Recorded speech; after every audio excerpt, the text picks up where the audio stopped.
own expectation, you know. So I think that's the secret. I can't tell you, it's a secret. Alisson dos Santos. Joshua Clark. Clément Ducos. Racers, on your mark.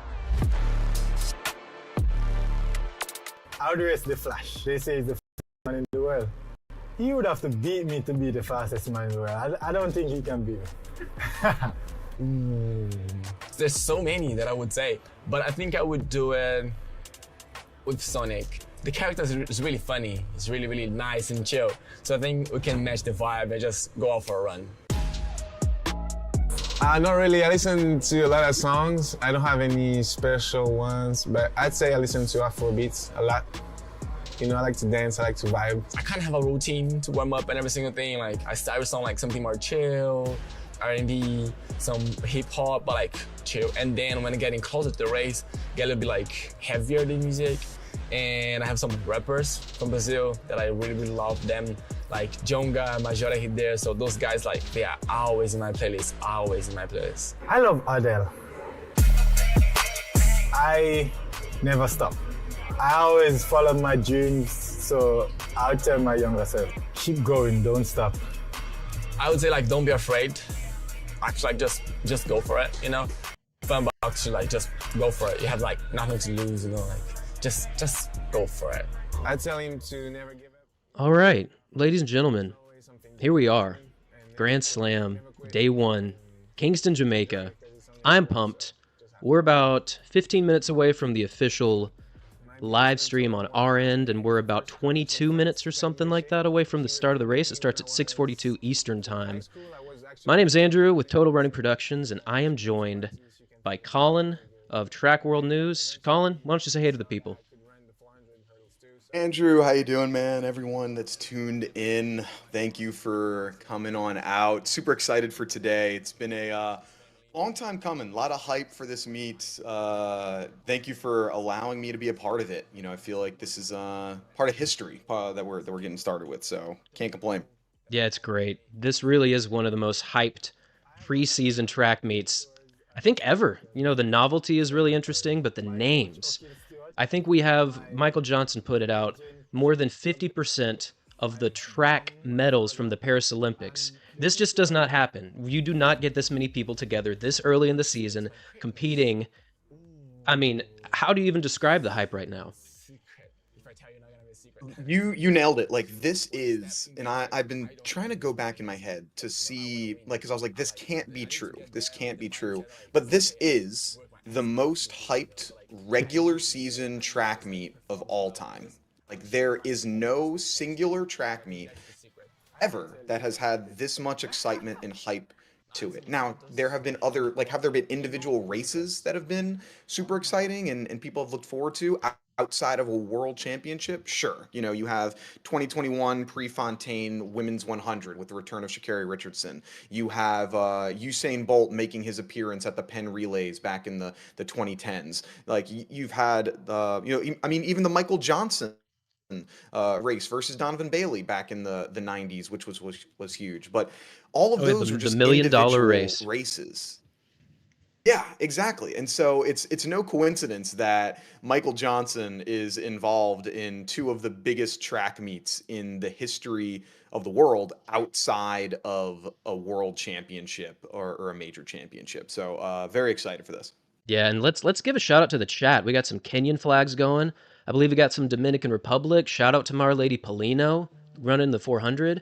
If you're representing an international country outside of Jamaica or the United States or wherever you're at, leave your flags down below. I want to see the international spread we got here. So that's exciting. But yeah, back to the actual event itself and the context here. This has been a long time coming from really any perspective in track. Find a way to get the best to race consistently and put up some prize money. You know, we're talking more payday than pretty much any consistent event ever. So we're looking at a potential $100,000 payday for the athlete that wins their category. And if they win it in all four slams, that's the $400,000 bonus on top of what's been reported as they're given a base pay, which is great. You want to see consistency for these athletes. Seeing that money going into something like this is a big deal. And you want the athletes to be compensated for their efforts, and I think this is going to be the big push forward to making it more of a standard. You're already seeing some other companies, some other events increasing their prize money, and it's great to see athletes getting paid. So money's going in the right place. Oh, we got Trinidad and Tobago. Yeah, I mean, Shout you got out to put your Trini money where your mouth OTG. is. And we got Yeah. we got all kinds of great stuff. We got, is that Qatar, Bahrain, Qatar? Excuse me if I'm. We have some great flags. Canada, Kenya, Saint Lucia. Oh yeah, let's do this. I'm a flag guy. The geography's definitely one of my passions. So, but yeah, back to the just the money going into this. What's your take? Yeah, I mean, you got to put your money where your mouth is, right? Like it's not just a track meet that like is, oh, there's some prize money going up. I mean, sure, even if it's $10,000, still no slouch amount of money. Like these are dollar amounts that if you can come out on top and then win that athlete of the year for another 100,000, you're walking away with $500,000, half a million. Like that is larger than many contracts, I'm sure, that they're receiving. So it's no slouch. And if I were one of these challengers, especially or someone that's fighting to get some of those that more exposure to get into some meets, like this is going to be a prime place to be able to do so. So I think it's an exciting thing because obviously the athletes are going to care. Like if you have 100K on the line, I mean we're seeing athletes run like super early that we normally never do. Like when else do you see Fred Curley running anything shorter than 400 meters in the month of March, unless it's because there's 100K on the line. Like that doesn't happen. So people are getting ready, people are excited, and the athletes are taking this seriously. Yeah, and as they should. And speaking of the athletes, why don't we dig a little bit into the lineup of races headed out today? We hold on. Bear with us, ladies and gentlemen. We are currently trying to get our audio as smooth as possible. We got growing pains over here. This is the first. Let us know if there's any issues in this one. Some of y'all might be able to up. Audio. We back? Oh, we back. Oh, we're so back. Chat, man. This is great getting to actually see chat, verifying that we're in there. So, we only lost about 30 seconds there, but we're back. So let's run through the events that we got going on today. We got the women's 200, absolutely studded. We got the Olympic champion there. We have the men's 400, some more medalists coming in. Women's 3,000, women's 800, men's 400 hurdles, women's 400 hurdles, men's 5K, and at the very end of this, we have the coveted men's 100-meter race. So today we're going to see, I believe it's more than 10 Olympic medalists competing. Still feels almost like it's not real, like you said. What event has you really excited? And leave your thoughts down below. I guess not to this would be to the side. Leave your thoughts to the side. What is the event you're looking forward to the most? But Colin, what event has your eyes right now? Yeah, for me, I feel the most storylines that we've got, and I'll stay with just day one Mm-hmm. to stick there. It's no I guess surprise. I'm a sprints guy. That's what I love to watch. That's what I like to see. And the All right. Ladies and gentlemen, apologies. That was my computer actually blowing up into smithereens. So we're back. Anyways, can we hear me? Let's get some more flags. There we go. Yeah, let's get Colin back. Let's get everyone back in here. We're gonna be ready for this. No. Here we go. Okay, we're good. All right, Jamaican flags. Heck yeah, let's get some Jamaica flags. I believe I saw some Barbados earlier. That's in Norway. There we go. Brazil. This is great. All right, we're about 15 minutes away from the start of the first race, and I am going to make sure Colin is back here talking with all of us, because let's Can you be hear real. me? Can There you he hear me now? is. Yes, sir. Yeah, you are Cool. you All are right. on the stream, rocking it. So, Very yeah, cool. I don't even know where we were, but we're gonna jump back into it. It looks like we didn't even lose that many viewers. Shout out to you guys who stuck around. Appreciate that. So yeah, let's why don't we take this time to make sure that all the levels are good. Stream, there's actually no sound coming through. I Yeah. don't see the thing on my end. Okay. You could share, by Yeah, the yeah. way.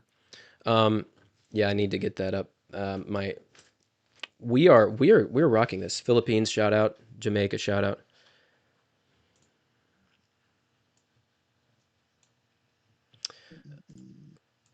Only thing we're having a little issue right now is Oh, the TRP stream sound is a little bit struggling.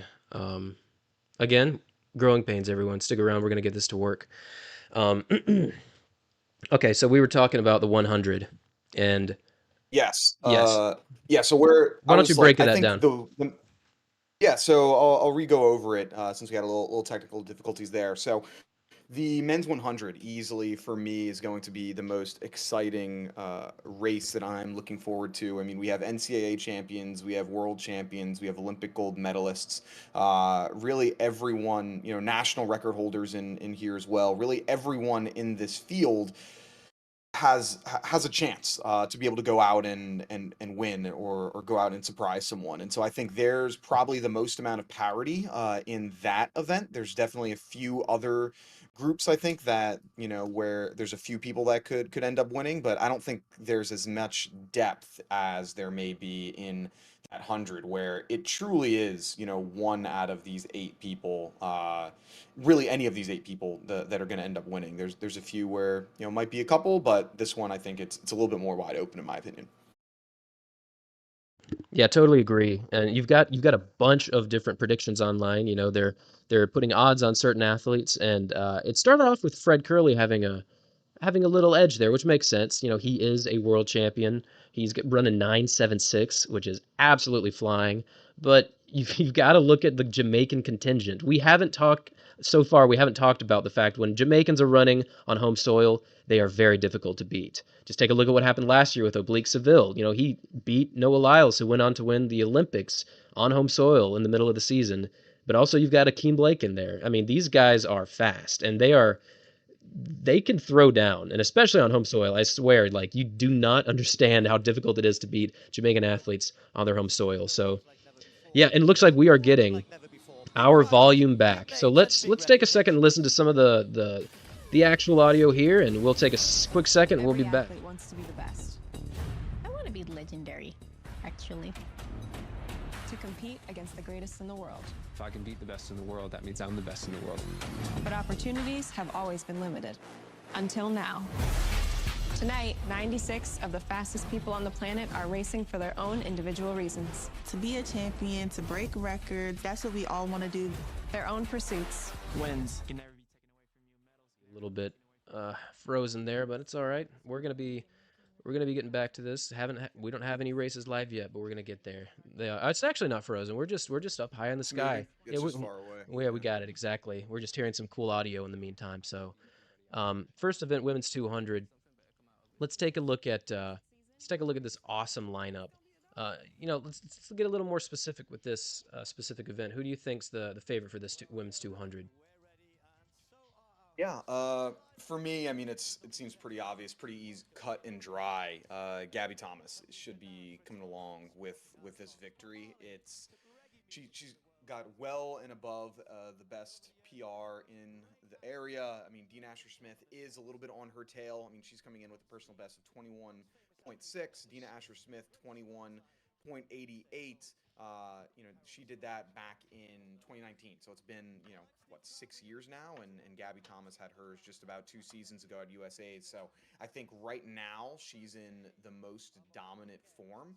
If there's anyone that could potentially scare us, maybe, that might have some sort of threat, maybe Salwa Eid Nasser, just based off what she did right before we had Grand Slam. But even then, I feel like I'm reaching for straws here because it's still, pretty far away from where Gabby Thomas is, in my opinion.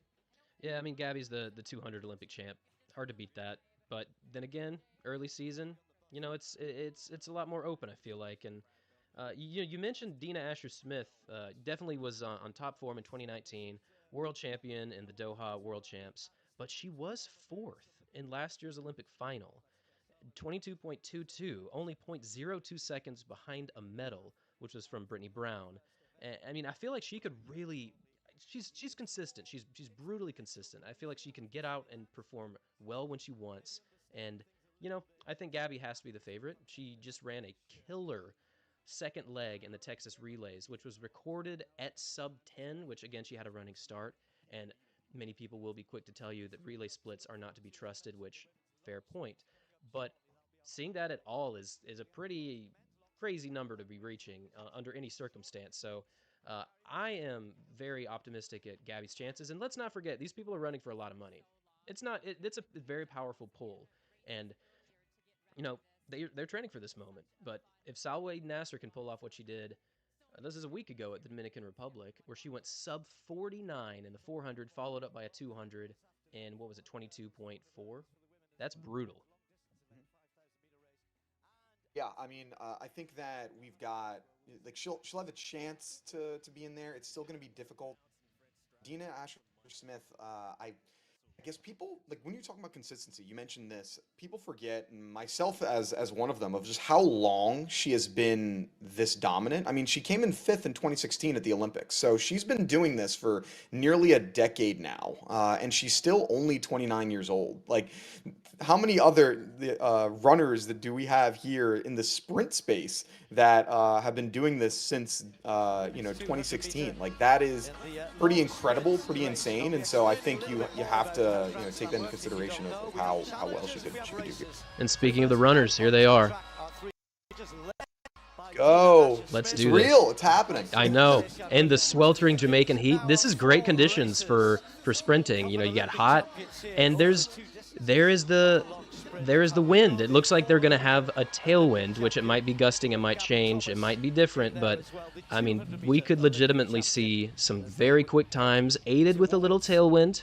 Might be illegal, but whatever. I'd rather have a tailwind than a headwind. I think that's the universal consensus. And this is a brand new track too. Like, first off, beautiful. They did great with this resurfacing. I love that it's green and yellow and black to match the Jamaican colors. And so this was resurfaced probably like a week or two ago. Like, they just finished this process, so the times are going to be blistering. They got really good weather and obviously great competition to go along for it, and incentivized by $100,000. I mean, you couldn't really ask for much better things to have good competition here. Yeah, and again, you got to imagine running on the colors of your national flag. It's going to bring out some inner patriotism and maybe throw down a few extra tents. So let's just have a look. If you're not quite sure how Grand Slam is going to work, it's no use being good in just one race. You want to win the big prize, you want to win the slam. Do we want to go over the lane assignments that we have? Yeah, let's do it. To know where they're going to be. Yeah, let's do it. So we've got Stacey Ann Williams, lane 1 out of Jamaica, representing Puma. Talitha Diggs, lane 2 from USA, representing Adidas. Miralati Paulino, did I say that the first name right? That's good. Here we go. Out of the DR, representing Adidas, Alexis Holmes, USA, Nike. Nikisha Price on home soil, representing Puma in lane 5. Salwa Eden Nasser, Bahrain, right? That's the. Yes, she's representing Bahrain. Yes, Bahrain. Gabby Thomas, USA, New Balance in lane 7, and then in lane 8 on the outside we have Dina Asher Smith, Great Britain, representing Nike. Yeah, great field assembled, and we'll see. We're learning just along with you guys what the lane assignments are going, or what the camera angles are going to be here. So hopefully we'll get a little bit closer. We'll still be able to run and see what these athletes are doing, but we're still a few minutes away from the start here. That's scheduled for 6:42, so we're 5 minutes away. Oh, we got ourselves some extra announcements underneath. Here we go. We'll review it over the next 3 days and the next. I'm curious also here. So the yellow here, is this the legal exchanges for 4x1 relay? Is that what they decided to do there? And here's some of the profile of the athletes here. That looks like it. If I had to guess, I would assume that's probably the exchange zones of where Yeah. they're going through and handing off the baton. So yeah, Yeah. that would make a lot of sense to me. Yeah, that's a nice move, and I it's a do lot more also of a like the visual. giant Grand Slam logo in the center. Yeah, Yeah, you gotta wonder how yeah, much you're right. time that took and what printing press was capable of doing a 30 by 30 meter giant sign, or if this is a stencil. You know, that's that's right. That's massive. That's a big one. That I can't even imagine how much You effort can't that find took. that at FedEx. Yeah, yeah, you can't. Yeah, and you're not going to be able to have that delivered. That might be some extra international shipping. Um, okay, so A little bit. yeah. Let's go. Let's and I think we're gonna have there. We're getting word that some of the volume is cutting in and out. We're just testing levels on their end too, and that should stabilize in the next couple of minutes. So gonna get our man. I love this chat. I just let's get some more flags in here. I'm all about the flags. Here we go. Yeah, there we go. The music's coming in. Next YouTube channel for Andrew, Total Flag Production. Gonna tell you all about countries. If y'all are of origin. GeoGuessr fans, you'll understand the power of geography. I mean, if you like GeoGuessr, then get into that niche club. But yeah, you know, let's talk a little bit about just Jamaican history before we jump into this. So, you know, Jamaica is such a legendary country when it comes to sprinting. It's you know, you could argue it's religion down there. There's so much history. There's not just Usain Bolt, not just Shelly Ann Fraser-Price, Lane Thompson-Hira. There's Asafa Powell. You know, there's Johan Blake. There's Veronica Campbell-Brown. There's Karan Stewart. There's an endless amount of names. And if you've ever been to the stadium, you'll know there's some statues outside commemorating these legends. And, you know, little fact, I think it's the last 6 times that the men's 100-meter world record has been broken has been by a Jamaican athlete, Asafa Powell moving into Usain Bolt.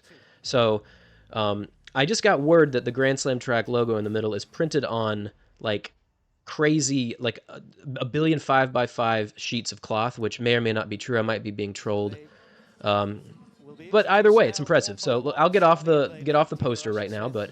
So yeah, look at this beautiful setting. Can we just appreciate what we're seeing here? Look at this awesome stadium. Look at the mountains in the background.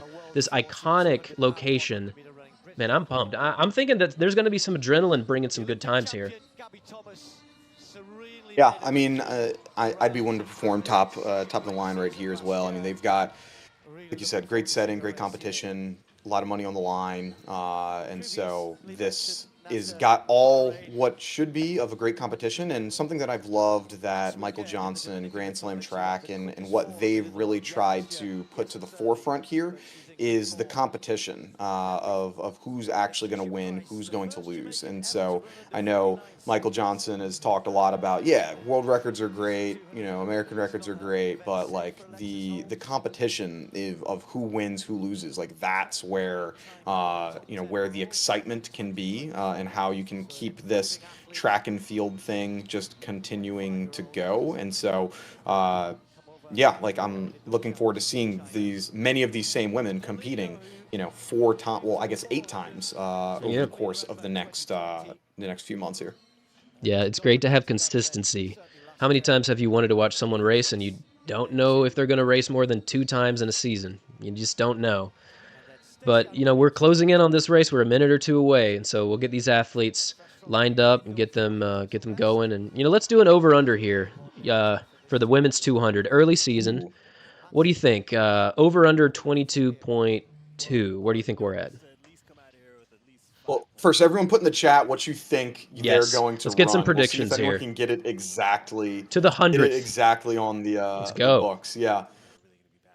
So you're saying the over under at 22. What was it again? 22.2. I mean, just stab in the dark. 22.2. You know? Okay. I say, I mean, judging that it's probably going to be a little bit windy, so we'll get some good times. This will be, I'm sure there's a lot of energy coming into this right now. I'm going to go under that. I'll probably go. Oh, here we go. Here we go. All right. Here we go. Nasser just got left a little bit. You'd expect that by the two sprinters on the outside. But it's Gabby Thomas round the top end who's just got half a metre on Dina Asher-Smith. And Thomas normally starts to go away from this point. Nasser running well in third at the moment. And then there's a battle with Paulino charging down the last 30-40. But it's going to be Gabby Thomas. Asher-Smith might just hang on here. It's Gabby Thomas, but Paulino with a real surge, taking second place. And that will be really looks like we've got They said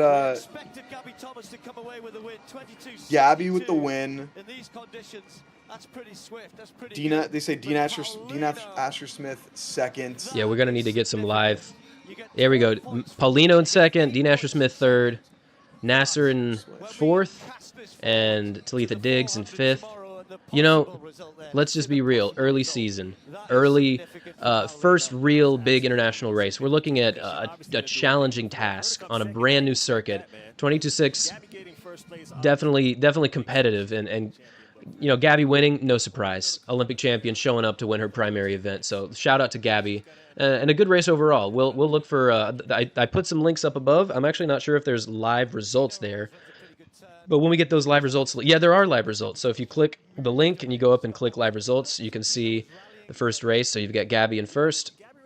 It hasn't refreshed quite yet, but I'm sure that'll be available soon. But if we can find those links with the live results, we'll provide you with those as well. So, I mean, honestly, yeah.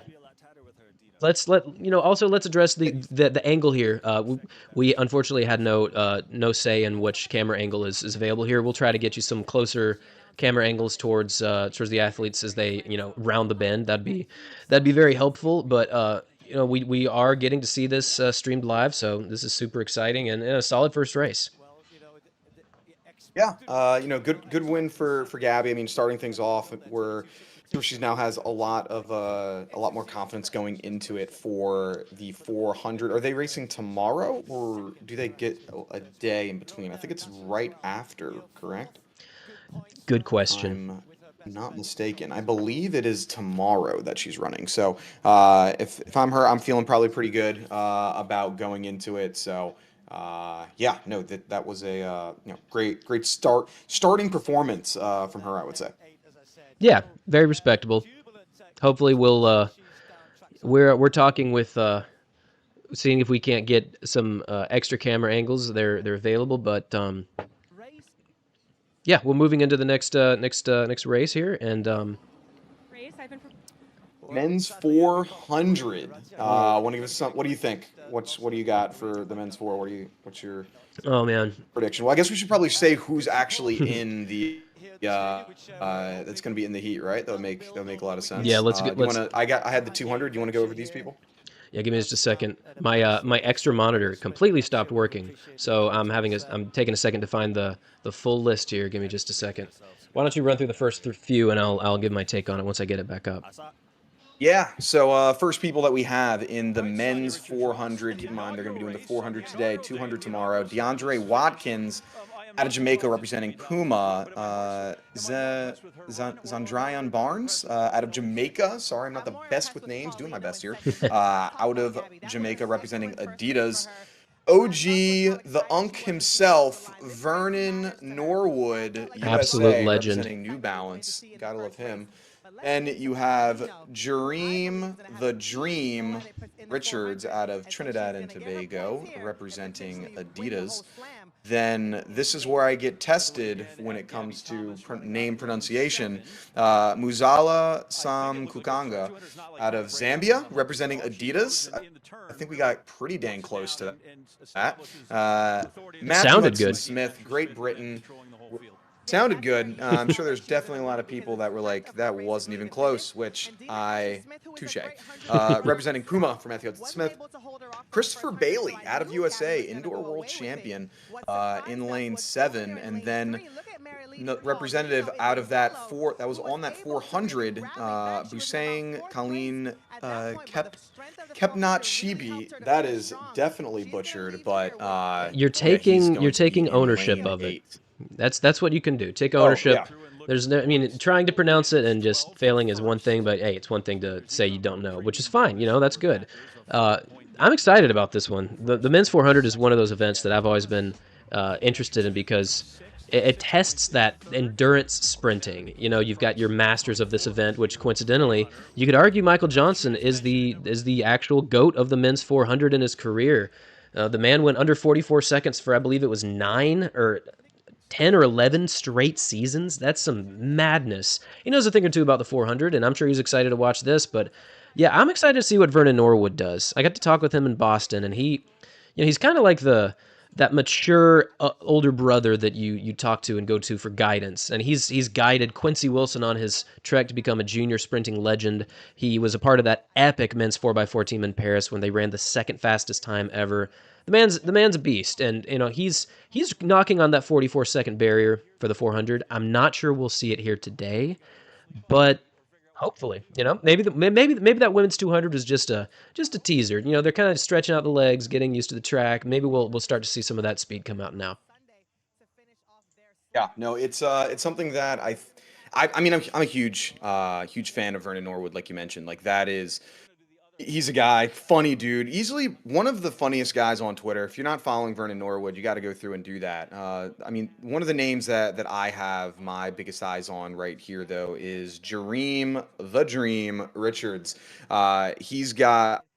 I think he's got a great combination of both 400 and 200 meter speed. He's got some of the best between the two. And I mean, he had an absolute heartbreak of a finish at the Olympics. He ran a personal best. If you want to hear more about it, we actually interviewed him in a podcast here on Track World News. And he was talking about, you know, that fourth place finish was brutal. Like, you know, he ran his absolute best that he could and still fell short, and that's heartbreaking, you know, to set a personal best and still not be able to be where it is that you want to be. And I can only imagine that, you know, being able to go up against that the top three finishers in that race here today and within the Grand Slam circuit can only be more exciting.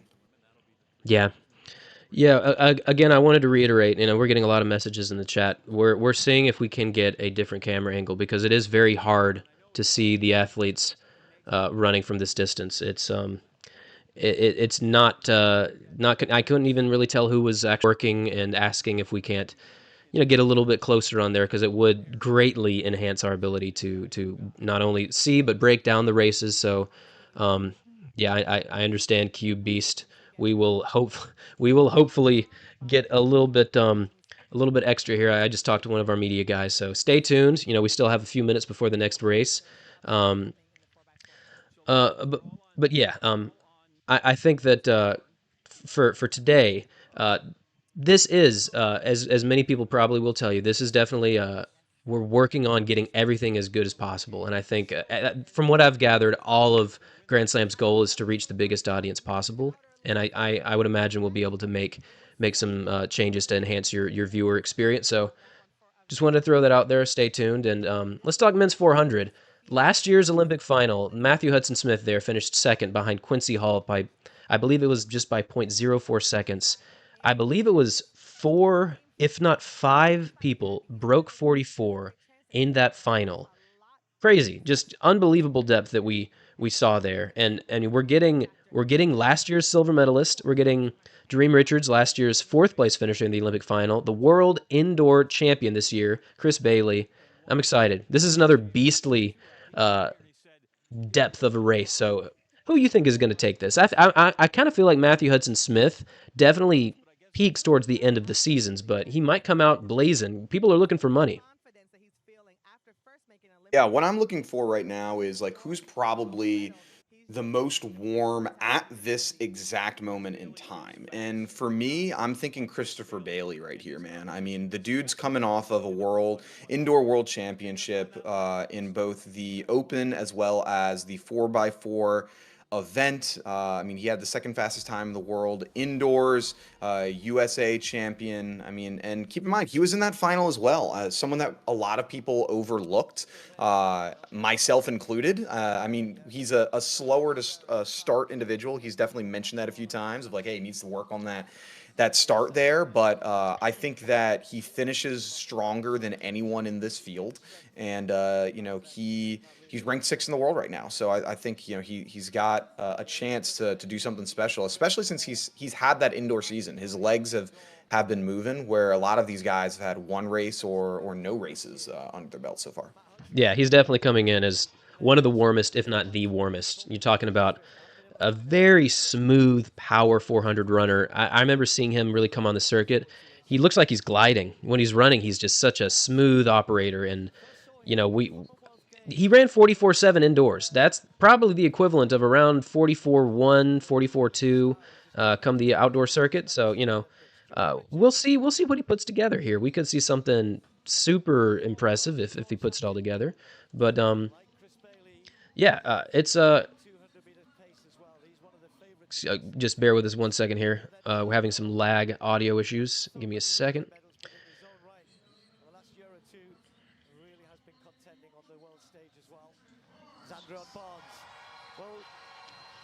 So yeah, we have the audio. We got some good audio that we're hearing, but we don't have we definitely don't have a variety of camera angles that we're working with. For everyone that's here, I really appreciate you being here. So yeah, I think that let's do another over-under here. I think we'll go a little more conservative this time. Why don't we go 45 flat? 400, season opener, respect. I would expect Chris Bailey could do it, but again, going indoors to outdoors, there's a transition there. So what do you think? Over, under 45? 45? Man.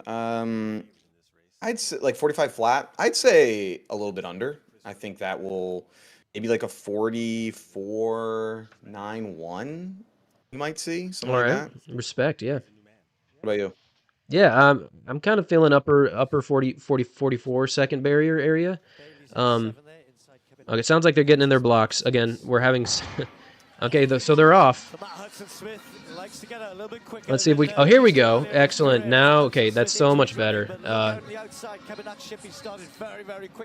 Excellent angles here. Here we go. Dream Richards looking smooth. Okay, good. Now we can... Matthew Hudson-Smith looking strong on the middle lanes here. Halfway through. Hard to tell the exact splits. Looking around 21, 21.5 for the open. Maybe closer to 21.5, 22 for the opening 200. Okay, hopefully, let's see if we can get some closing in on the camera angles through the home stretch here. But if not, we'll see if it's over under 44.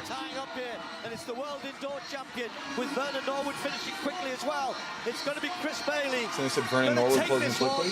By a couple of meters. Oh, nice. Chris Bailey.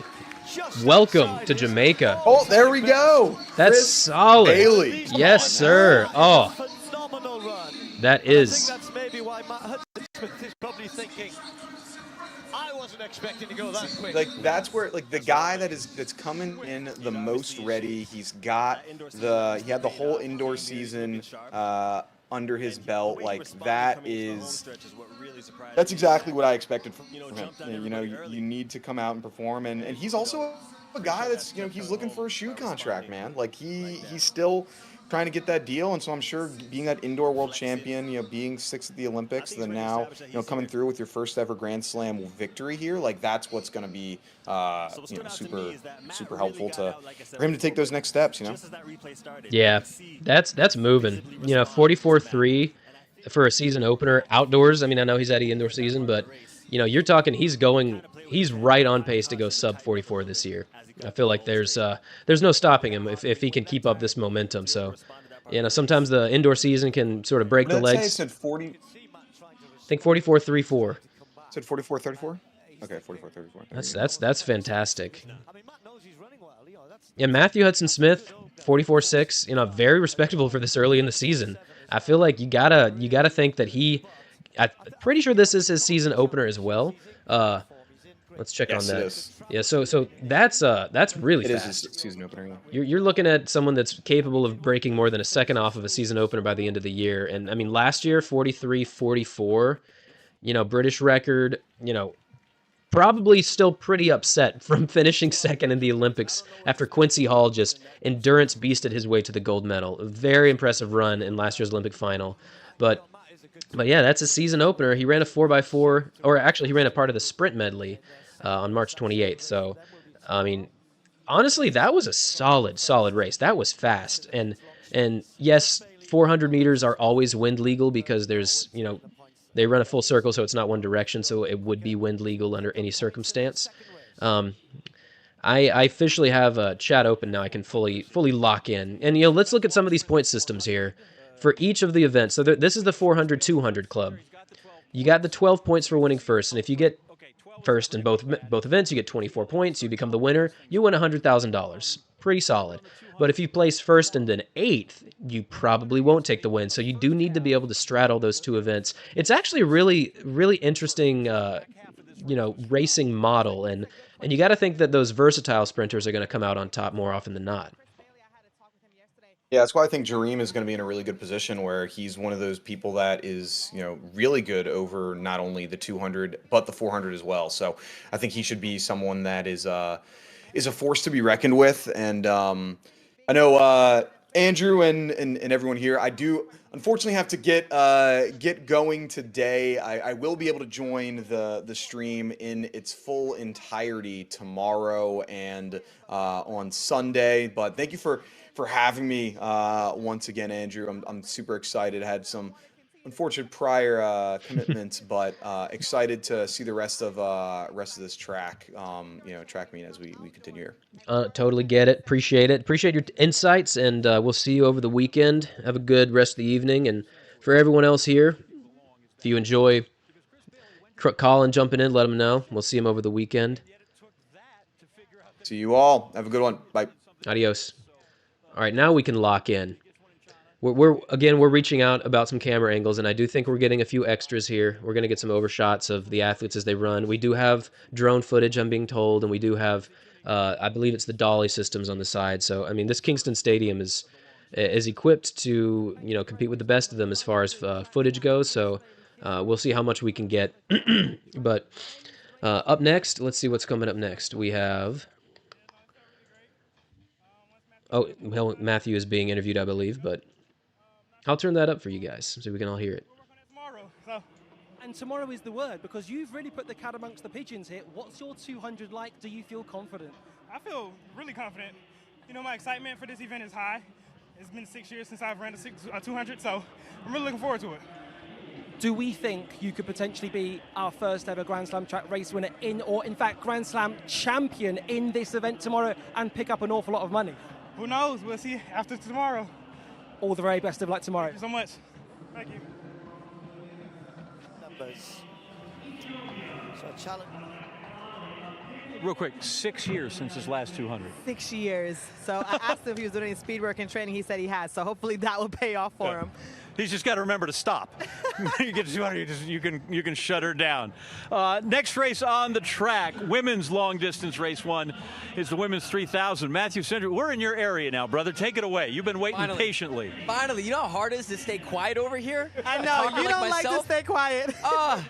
Well, listen, I got a chance to sit next to Emily Enfield on the flight over here a couple days ago. She got in literally 72 hours ago. She found out, she got the call, she took advantage of it. And I want to talk about this with the men's 5,000 as well. There's another challenger that came in very last second. So for all you competitors out there, professional runners, if you get a chance to just be an alternate, take advantage, as we've seen that they're filling them the same week. So I kind of want to take a look at some of the American women first. Okay. Emily Enfield, Elise Cranny, and Whitney Morgan. Whitney, talking about that momentum from last summer, Whitney made her Olympic team, first Olympic team last year, makes the final, runs that into the indoor season, wins the Millrose game in a fast 8:28 flat, and then just misses one of the medals indoors. I think if she can stay in it, she's got a great kick. It's more of All right, we've got Centrowitz talking about the distance event coming up, the women's 3,000.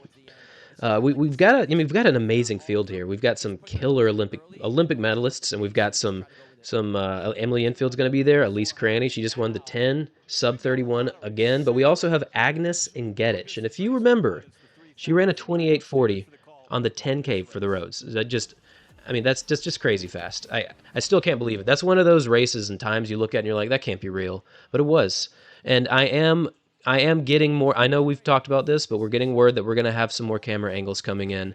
They definitely want to make this a super strong product, and I hope that they have the ability to bring the camera down from the sky. It's a good shot of the track, you know, a nice fisheye lens, a beautiful shot of the stadium in the top right. But yeah, that will enhance your viewing experience, and I appreciate you all being here. This is really cool. You know, this is a good opportunity to see the sport growing, and I think Grand Slam is it's pushing the sport in the right direction.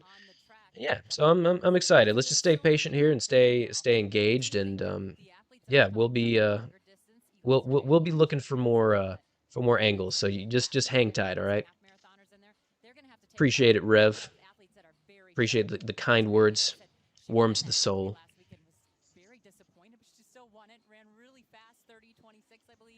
And she's just fired up. She won so well. So this is exciting. Okay, then from the outside, as Carrie mentioned, Whitney Morgan, fresh again from those World Indoor Championships where she did perform exceptionally well. Missed out on the medals, but it was a pretty good race. I was expecting Helen Ekelali there, but this is Sige Gebrselassie. So she, I think, is going to figure here. Even though it's 3,000 PB is not as quick as some, you know, in terms of real top of the world. There's Helen. Helen, 8:37 last year. So one thing to keep in mind about the women's 3,000, this is one of those events that has one of those, you could argue, impossible world records. The world record is 8 minutes and 6 seconds from the mid-90s, and that hasn't been touched since. And controversy definitely is a part of that world record because it was from a Chinese athlete that was Wang Shu, I believe. Let's make sure that's right. But yeah, I mean, no one's gotten close to 8. Well, someone's gotten close to 8:06, but it's a very difficult time to reach. And I do believe that if we have the right pacing, the talent in the world today is more than capable of reaching a time like that. So probably won't happen today. We're in a distance event. Yeah, it's Wang Junxia, and actually the top 3 athletes in I believe 3,000 history are from China. So definitely an interesting development. You know, we like talking about controversy every once in a while. So yeah.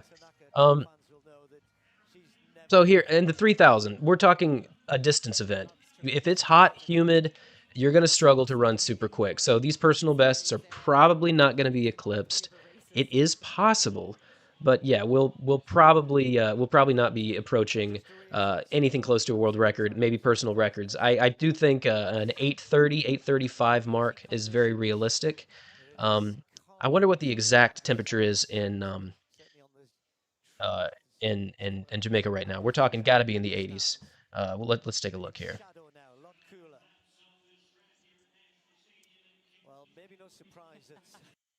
Yeah, 82. Not a surprise, and the temperature is gonna drop a few degrees by the end of this competition. But yeah, imagine running a long race in sweltering heat. You're gonna lose so much energy so quickly. Yeah, a world record in question marks. I mean, or quotation marks. Yeah, I think that's realistic. You know, to be concerned. Oh yeah, and we're off. I did not realize we were off. This is where we're at right now. 37 seconds into the race. You know, tucked in nicely. We're going to get some camera angles here. Let's go. Let's see more than just the fisheye lens. Oh, when we're back. But that's fine. Well, here we go. Yes, sir. Oh, man. Okay. Agnes Ngedic right in the front, making moves. She is one of the strongest long-distance runners you will ever see. 28:40 for the 10K is unbelievable, and that was well over 1,300 points on the World Athletics scoring table. But let's not forget, she also went after that half marathon world record on the women's side, which is just bonkers fast. I believe she ran 63, which would have been a world record, but just 2 years ago. So yeah, the women's 3,000, 7.5 laps of the track. As you're familiar, last year we saw Jakob Ingebrigtsen break the men's 3,000 world record, breaking Daniel Komen's record. Can we see a follow-up in 2025? Let's break Wang Junxia's world record. It's possible. We'll see what happens. As professionals, you don't see a lot of doubles, so this is going to be interesting for the athletes. Yeah, they have a day off in between, but still, it's a lot of running in 3 days. So if we're passing through each kilometer in 2 minutes and 50 seconds, that'll equate right at 8 minutes and 30 seconds. So I'm feeling we might see something like that here. We're seeing a decent taking out of the pace. They're not waiting at all. So the pack is already thinned out. Some of the favorites towards the back already. Elise, oh, there's a nice drone shot. This is what I'm talking about. Look at this. We are in hot pursuit of speed.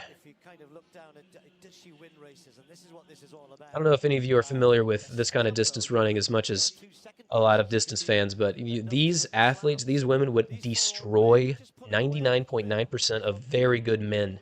They would just destroy them. It's amazing how fast they're running. And they're coming up on the first kilometer here. Again, 250 will put you right at 8:30. So if you get 240, then you're looking down at world record levels. But we are not on that pace. We're definitely closing in on the 250 mark as expected. I'm thinking over under 8:30 is going to be the mark here.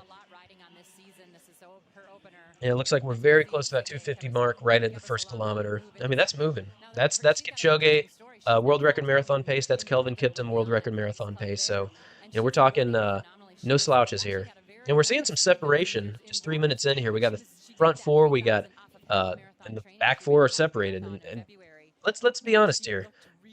Running at this pace and running at this speed for a $100,000 payday, you're going to double down and the 3,000, and you're looking at a massive pay rate for just how much you're running. And these women train year round every single day, likely doing doubles every single day.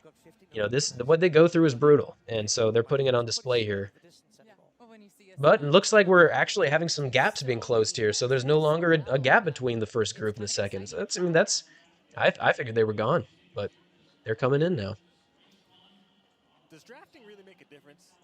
Drafting when it's windy, yeah. Drafting makes a huge difference, especially when it's windy. I'm sure Steve Cram will explain that. There's loads of studies been done on this over the years around the energy conservation by not being at the front. But there's also stress about being at the front. You're trying to work things out. When somebody else is doing it, you don't have to think, you just slot in behind. So it's not just a physical thing, it's a mental rest as well, until the point where the person at the front is applying so much pressure, is going so hard, then you're into, it flips then, doesn't it? It's so really... Steve knows what he's talking about, and he, rightly so, he's one of the best middle distance runners in British history, so he is on point about his explanation on drafting. If you just ask a question of, is it easy? And we're seeing a little break here. We're seeing some speed increases. Agnes is just not playing games. And that's Carrie Tollefson on the mic, one of the best distance breakdown analysts in the game. She goes to a lot of marathons, and look at her. In that last 200. Yeah, that's a huge surge in that 200 right there. Agnes is on pace to go right at 8:20, 8:25, I believe here. No, not quite. We're close. There were too many people perhaps in that group being allowed to contest the last couple of laps, which she wouldn't want. She won't really be fancying herself in a kick finish. So 3 laps to go. These three well clear. Yeah, 3 laps to go. We'll get that kilometer split. 2 kilometer split. They want to be around 5:35. That would put them closer to 8:20 pace. Unlike other events where you might think, okay, they're done here. They're not involved. They're not in the top 3. They are running for points. And when we get to the 5,000 meters, it's going to be significant. They're going to still be trying to work to come as high up as they can in this one. Well, what I think is significant about Man, this race in particular, they have put so much distance in just 1 lap. I mean, we're talking 30 meters. that second pack has to be strategic as well. Win the race you're in. If the 3 are out front, Yeah, they are definitely closing in on 8. 8:20, maybe even sub 8:20. over the 2 days. It's not just the 1 day. And if you're going to go sub 8:20, you're talking top 10 all time on the women's side. Not an easy thing to do. In fact, right at 8:20 flat is the cutoff between top 10 and not top 10. And Gedich is just so fit. And she's proven it in the half marathon and the 10K, and now she's doing it in the 3K. Stopped doing that. Then she turned, once she was fit, all of her focus onto the roads with great effect. Has said she wants to concentrate on the track in 2025, and this is where it starts for her. So it's going to be a real eye-opener. Here we go. For all of us watching, Ty in second and Gedich in first. Is she really going to be a This contender on the is world this. stage? I think we could see something approaching that top 10. They are moving here. Has she got the ability to They looked at that weather and said, "No, that humidity doesn't matter. It's time to throw down." They're chasing after glory, chasing after speed. Man, look at this angle, man. That drone is moving. That's one of those competitive drone flyers. Yeah, Ty is sitting in second strong, and Gedich is in first. is one that is calm and collected. She's not playing games. This is going to be closing in on 8:25, 8:20. And she looks like she's kind of chomping at the bit, but right now I think throw that time out the door and just sit. Yeah, Kenyan flags in the chat. Let's go. See what she does here. Well, I did have a look before we came to this, and I don't think she's won a track race since 2022. Yeah, it's been a while, but she wins. Yeah, but this Taya's sitting here just looking so comfortable. And Gatich has done everything she can. Oh man, yeah, we're moving. We're gonna be absolutely flying. This last 300 is gonna be blistering. Ngedich, Tai. Let's see who comes out on top. Probably gonna be closing in on 8:30 barrier. We're looking 8:26. Look like they might closing in on that 62, 61 second final 400. I think that's Tai swinging around the outside. Closing in on 8:30 might be more realistic. This is still a blistering time, especially the conditions. And again, don't forget, there's no pacers here. That does put a handicap. Tai is absolutely flying. You can see the distance. Just that final 100. That's game over. Wow. Could we get under 8:30? I think she's going to do it. 8:28.41. That is moving. That's a very impressive time, especially in the heat. Weather does play a huge role when it comes to distance. This is great sprinting weather, but not necessarily great distance weather. But let's give Ngedich a shout out. She made that race from the beginning. She was pushing up front the whole time and almost held on for the win. A bit of a gap to 4th, 5th, 6th, 7th, 8th. Well, I really liked how Taye raced. She kind of sat in that third position for most of the race. Slowly moved Outstanding. into second.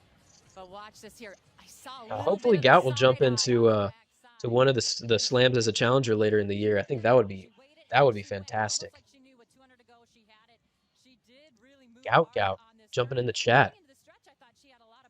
I want to know if this is your actual. No, Connor's Clips. Hey, cool name though.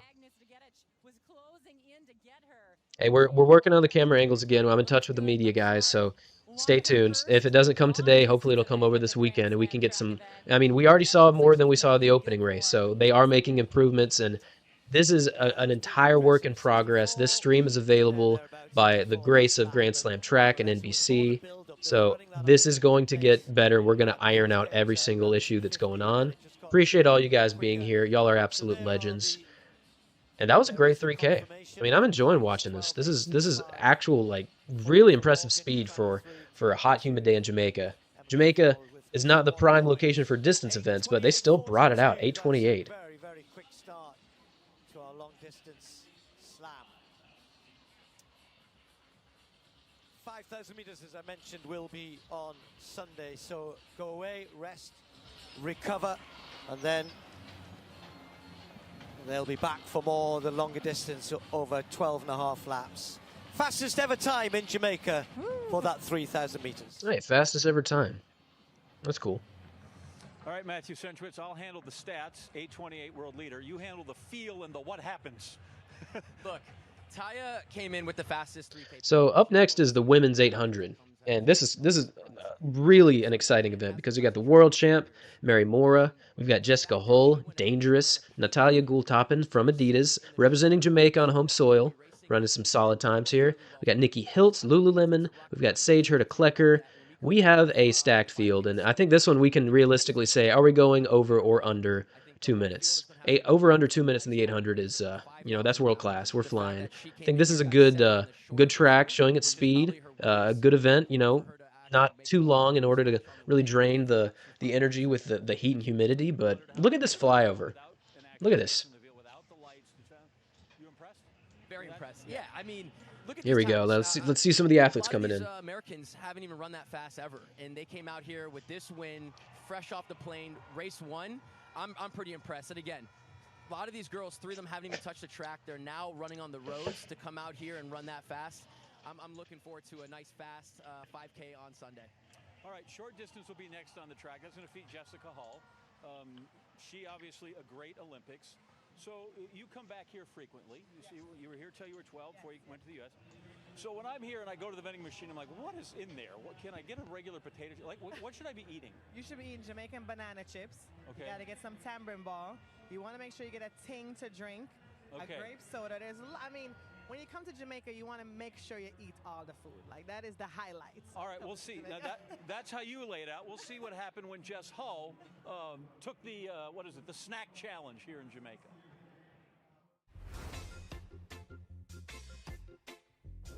Can we get some Jamaican vibes? There we go. I am a short distance racer, part of Grand Slam track. Today I'm going to try some Jamaican snacks. We have banana chips. I would love to see Jessica Hull tasting those Jamaican snacks. We get to see them line up here, but let's hear it. Let's listen to this. Nice and savory. Jamaica's been awesome so far. I love the heat. I love the humidity. I'm Australian, so it just feels like home. Usain Bolt's favourite, so let's see what we've got. Coconut cookies. Leave any recommendations of some Jamaican snacks. You know? I don't know if anybody here has any recommendations, but I need to go down there. That'd be great. And yeah, I hope that means that we're going to get some good crowds and just some good Bap, bap. Bap, bap. Midnight grape soft drink. I've heard the Kentucky Fried Chicken is a big deal in Jamaica. I know when Noah Lyles went down there last year, he just went straight to KFC. I'm just excited to get out there and race now. I've had nearly 7 months to think about the fact I was going to race to make 100 definitely am as part of Grand Slam, so definitely am dying to have real Jamaican jerk chicken on the island, and as well as curried goat, oxtail. All these things have been recommended to me. It's good. I'm definitely a sweet snacker. Banana chips, Bigfoot. I'm gonna have to get some of these. The next stream tomorrow. I'll see if I can go find them. We'll do some taste tests on the live stream. I give it 10 out of 10. It's pretty insane. Banana chips. Yeah, I mean that sounds like a Caribbean staple. For anyone else who doesn't know, I've shared, but my wife is currently pregnant with twins, and she is being a champion right now. So spam the chat with congrats, and she is an absolute beauty legend. I just wanted to share with you guys. Appreciate you being here. This is a fun evening of track, and you took the time to be here. I wanted to share some personal stuff with you guys. So I love you, Eunice, and having twins is no picnic. That's some amazing stuff. I am not in Jamaica right now. I am in Atlanta, but I want to get down to Jamaica. So yeah, women's 800, let's take a look. Everyone's under 2 minutes, not a surprise. When will someone break that women's 800 world record? Who knows how long it's been? When was the women's 800 world record set? It was a long time ago, I'll tell you that much. Impressive, but we have not seen them run all year, so it's a little hard for me to tell. Driby will tell G, that's quality. Very. Another favorite in this race for sure. 1980? Wait, is it 85 or 3? No, the women's 400 was 1985. The women's 800 was 1983. Yeah, that's a long time. That's more than 40 years. Hold on. I'm like 99% sure. Yeah, 1983. I don't think we're getting anyone in 153 this evening, but sub 2 is going down. Very confident. To run 155 is an impressive record. Very. She's a bit older in the field, but nonetheless. Wow, Jessica Hull, 159.99. She just snuck under that 2-minute barrier, but she did it. Shout out to Hull. She was silver in last year's Olympics behind only the legend herself, Faith Kipyegon. Also ran a 350, shattered the Australian record. Mary Mora, 156.03. Just moving. Her and Gultop here have the fastest PRs in the field. There was a video made a few years ago saying the women's 800 was the easiest world record to break that no one's broken. And I'm not buying that. That seems a little aggressive. It seems like a very hard one to break, but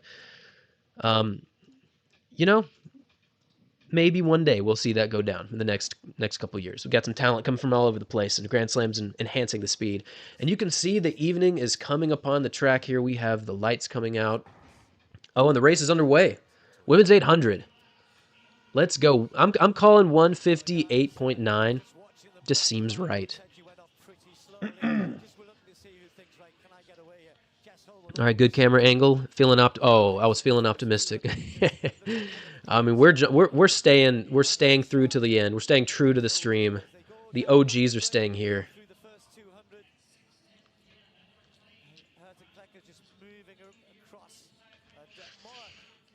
All right, right at 29.30 for the first 200. Very, very common. The 800 is almost always positive split, meaning the first half is faster than the second. So I would imagine we're going to go through the first 400 in 58.59, and we'll see what happens in the second 400. All right, camera angles, camera angles, camera angles. Let us go. Let's see what we got. I realize in the dark it's even harder to see, but we're staying positive here. Okay, 58.34 through the first 400. That's solid. Yeah, we're very tight through the first 4. Nikki Hiltz pushing the pace. Look at that. Absolutely taking this up front, topping in the back. We got Jessica Hull making a slight move on the right. Mary Mora is always dangerous. Runs with that classic gait, head slightly back, but powering through. All right, we're 600 meters. We are right at 128, 127.9. And we're moving. Look at this. We got a competitive race here. This is definitely gonna be sub 2, but who is gonna take it? Again, you have to contextualize this. We're running for $100,000. They are chasing some serious payday here. Trying to stay strong. Looking for room on the outside. Hiltz is hanging on. The line is coming. Is she going to get there? She gets it on the lean. 158.24. 158.24. Who won? Hiltz? Nikki Hiltz. 158.23. Crushed it. That's a solid time. Well, Chetty in second, 158.29, 0.06 seconds between the first 2. Jessica Hull in third, new PR, 158.58. Wow. Can we say impressive for an 800 PR when she's primarily looking for that 3K 1500? Herta Klecker, 159.26. And here's the question. Where does this place Hull when it comes to this event? So you've got the categories, 800, 1500. She gets third, and she's got to be the favorite in the 15. At least, outside of a surprise. So she might be closing in on that 6-figure payday, which is that sounds nice. That sounds nice. It's the rough and tumble of 800 meter running for me. Very physical race, right? I mean, this is what it's all about. But for Susan Ajori to regroup and to come back, she finished very strong. Vlasic, you did not get pranked. I am just as surprised as you from the camera angle here. Staying optimistic because I'm in touch with the media team, and yeah, we're really trying to get these camera angles to be closer to the athletes through a lot of the race, but we're just staying optimistic because I do feel that they're going to put these angles in a better spot. So just stay tuned. All the work was done early on.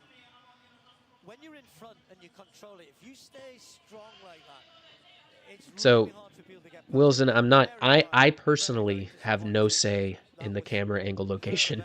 So I'm going to repeat this just so we can all be on the same page. Definitely trying to get camera angles throughout the entire race, but that's a work in progress. I'm staying optimistic.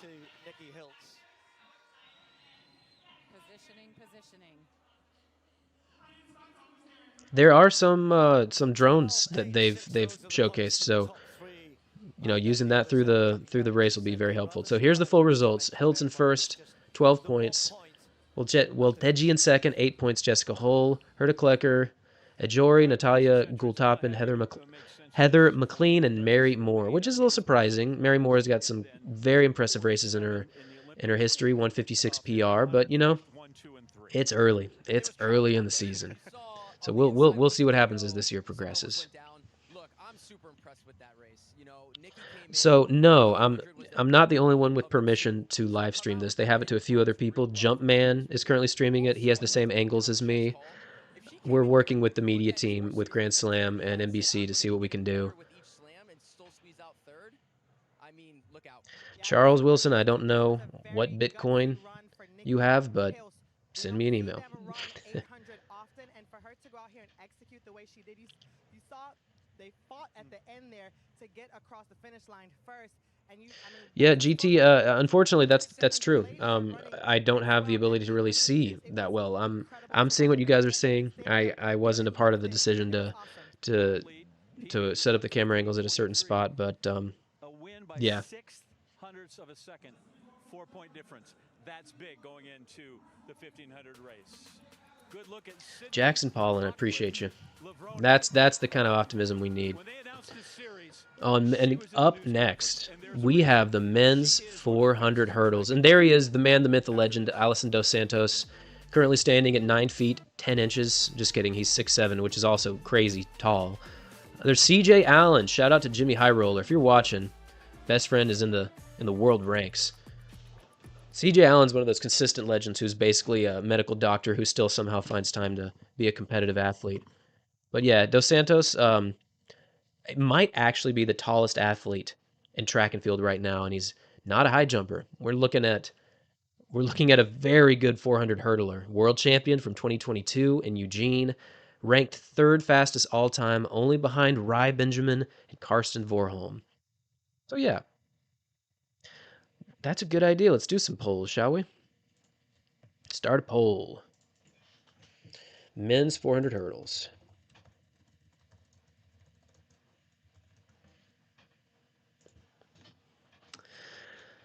Yeah, let's look at this men's 400 hurdles.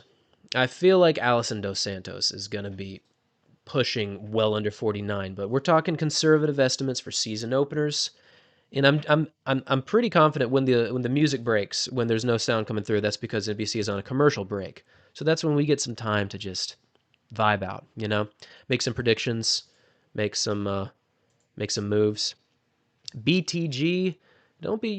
Let's not be pessimistic about this. This stream existing is already a great push forward, and we're going to iron out the issues, and we're going to see what we can do about some camera angles here. Hey, on the bright side, think about this camera angle if you were there in person. That would be sick. You're like on top of the stadium. It's pretty sweet. Maybe I should have put it sub 48. That seems a little bit more real, or yeah, sub 48 for Allison, but we'll see what happens. You know, shout out to these new Adidas red jerseys. You know, the red and white's fresh. I like the more red slightly more than the off-white. You've seen Gout wearing these on the international races he's running in. Beast. I'm sure we'll see Noah in something similar soon. And down to the legs, you got those like sort of I don't know, almost sound wavy Doppler kind of things. It looks pretty solid. Here's a question for all you track nerds. What's your favorite jersey or logo in track and field history? You know, obviously the Nike Oregon project was goated, but we don't talk about that. Yeah, still no audio, but it will be coming in soon. You can hear the slight echoes of my recording area.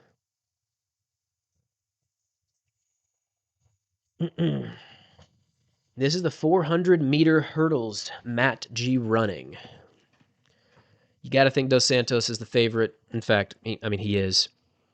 Age does not mean anything to CJ Allen, exactly.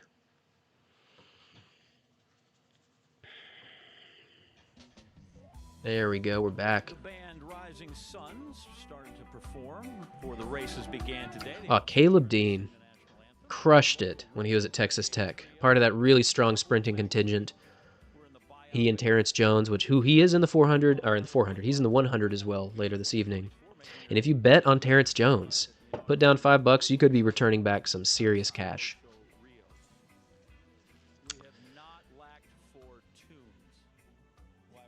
Yeah, I've been told this track feels really, really good. It's literally like less than a month old. So you've got a lot of that fresh bounce still built into it, and you can see how neat and just well organized the lines are. There's actually a time lapse if you go on Grand Slam Track's Instagram page and look at the reels of the building of the entire track. It took them probably a week, but it's pretty satisfying. 48.92, Marlon Gordon. I think that's pretty realistic. Season opener. This event is sick. John Anderson on the mic. He's so funny. We didn't even think was possible. And when you talk about the three men who have been driving that, Alison Dos Santos is one of those guys. Yeah, the big three, Dos Santos, Carson Vorholm, and Rai Benjamin. I mean, I don't know if you knew this, but going into the 2020 season, there were only 3 athletes in 3 individual moments where they ever went under 47 seconds. And the world record went back to 1992.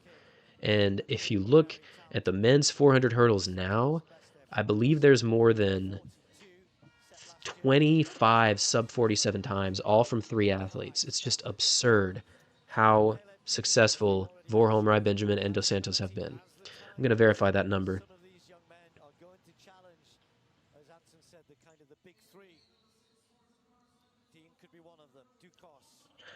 Yeah, there's only been 5 athletes under 47, which is impressive, and there's been a total of 28 sub 47 times, and 27 of those, 26 rather, are from Alison Dos Santos, Rai Benjamin, and Vorholm. Just complete dominance from that triple threat. And for Roshan Clark, I'm sure there's going to Roshan be a Clark, great welcome here. local Jamaican, absolutely. Listen to the crowd, yeah. The Jamaicans have very high hopes for this young man. CJ Allen will be chasing him in lane 3. Consistent 400-meter hurdler. Don't see him run the flat that often. That's going to be interesting come Sunday. Chris Robinson has run a reasonably swift flat 400 indoors this year. But this is first at his main event, 400 hurdles. And the aforementioned Wilson. He ran 48.68 and then 46.4 on the same day. So he's opened his season in 2025 in excellent form. But he's up against such a good field here. He finds himself in lane 1. You run 47 something in the 4 hurdles. That's fast. You run 46 something, and that's moving. That's top 5 all you time. Run 45 something. I mean, that doesn't make no sense.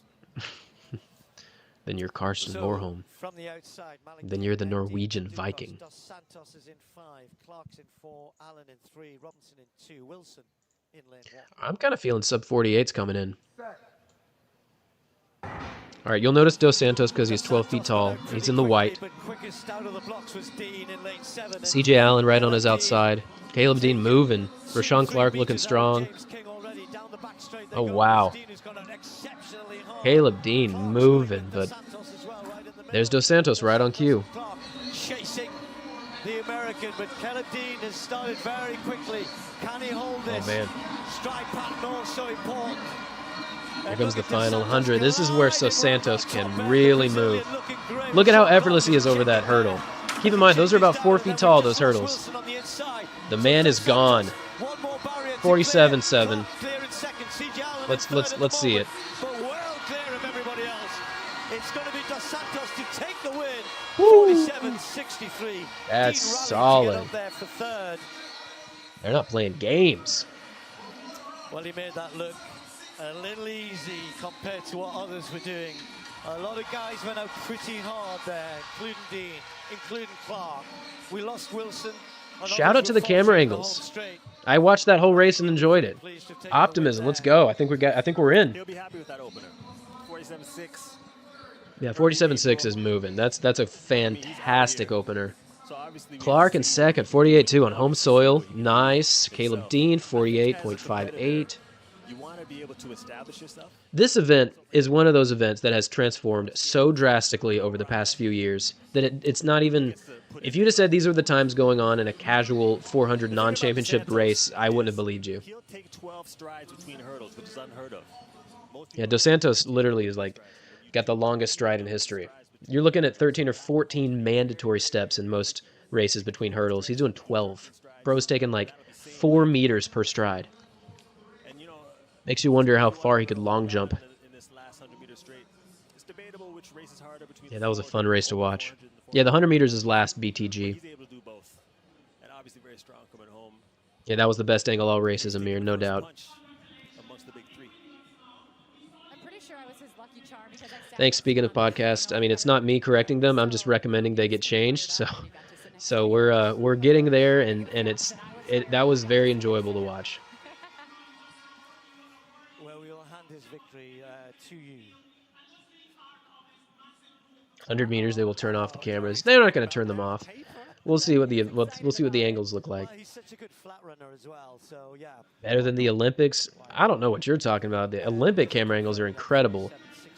They also do that thing where for the sprints, they go into like super slow-mo and it's still like super high quality, and they do that 360 panorama to see the finish line. That's sick. One of my favorite track angles, I suppose you could say, or like analytics, is from the Tokyo Olympics. They would show the speed of each athlete at like 60 meters and towards the finish and show where they decelerated. Those analytics are like just so amazing. And here's the finishing results. No surprise, Dos Santos comes out on top. Roshan Clark, Jamaica, looking strong early season. 8 points. Caleb Dean, rocking third. And I mean that was a good one. That was a good one. I think we're in, ladies and gentlemen. I think the camera angles are set. We're gonna get some good shots. We're gonna see every race in its all of its glory. So stay on. We have some solid races coming up. We have women's 400 hurdles coming up next. Guess who is racing here? The unbeatable, the ridiculously favored Sydney McLaughlin-Lavrone. And she hasn't lost since 2019. That's already crazy. But the woman that beat her is in this race, Dalilah Muhammad.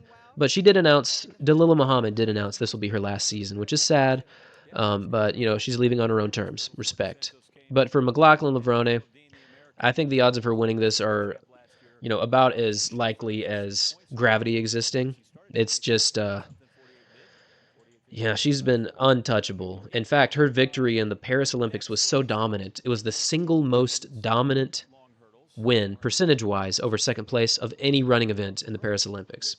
There's a video on that, and I have no clue where I put it, but it's on our channel. Go search, because it's looking at her dominance is just wild. Yeah, Sydney, yeah, she's going to win.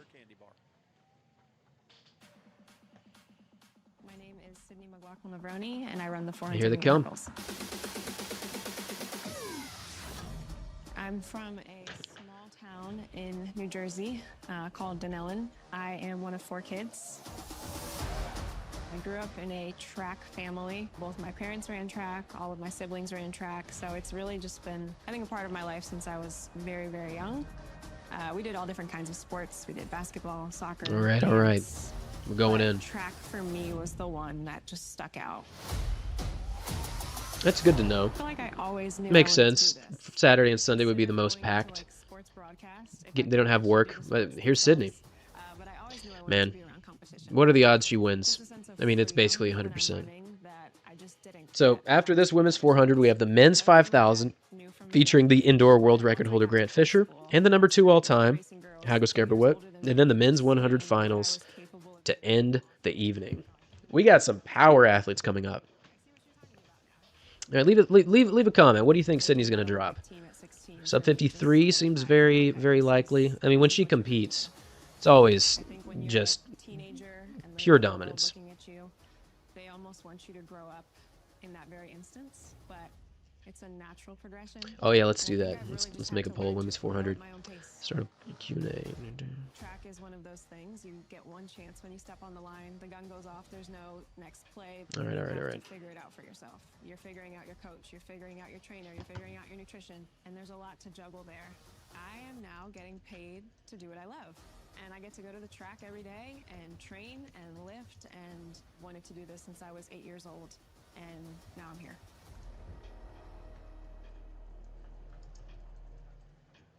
There's Sydney walking onto the track. Sonia Richards, Ross, 6 times she's lowered the world record, 2 Olympic gold medals. She's got a world champ. Like, what's the most impressive thing about her, and not just, you know, stat-wise?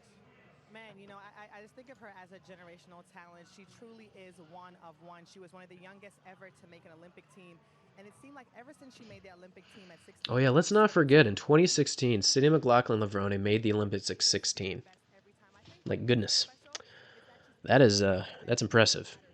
And then she's broken the world record 6 times, and last year she went, again, Olympic champion, world record.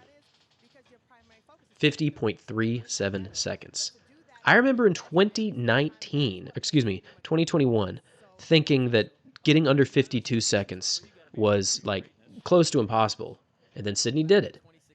And she ran 51.9 at the US trials, and 51.9 was like it. Sub 52, epic. But now we're knocking on the door of 50 seconds. Wild. Be shaking to go ask her for a photo for my cousin, let alone myself. So, if you don't know, you know. So she's only 25 and has a wonderful resume. The other person in this race that's an Olympic champion from the United States is Dalilah Muhammad, who at the press conference yesterday announced that she was retiring. This is her last season.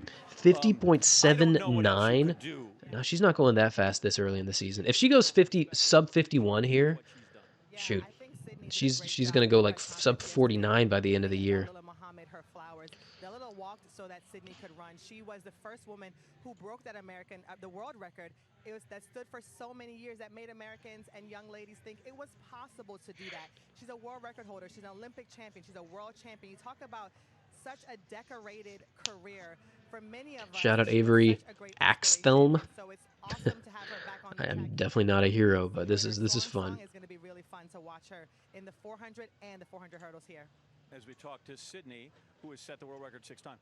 When Dalilah Muhammad broke it, it had stood for 16 years. So we think of it now, it's commonplace. When she did it, it was really an earth-shattering and notable thing. Can't wait to see her race here. Race 1, 400 meters, Steve Cram.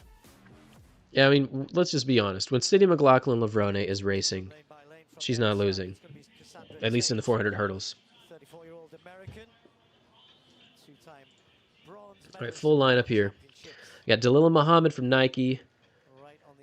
Kathleen Peters, New Balance, Sheehan Salmon from Adidas, Sydney McLaughlin-Levrone from New Balance, Rochelle Clayton Puma, Andronette Knight from Puma, and Cassandra Tate.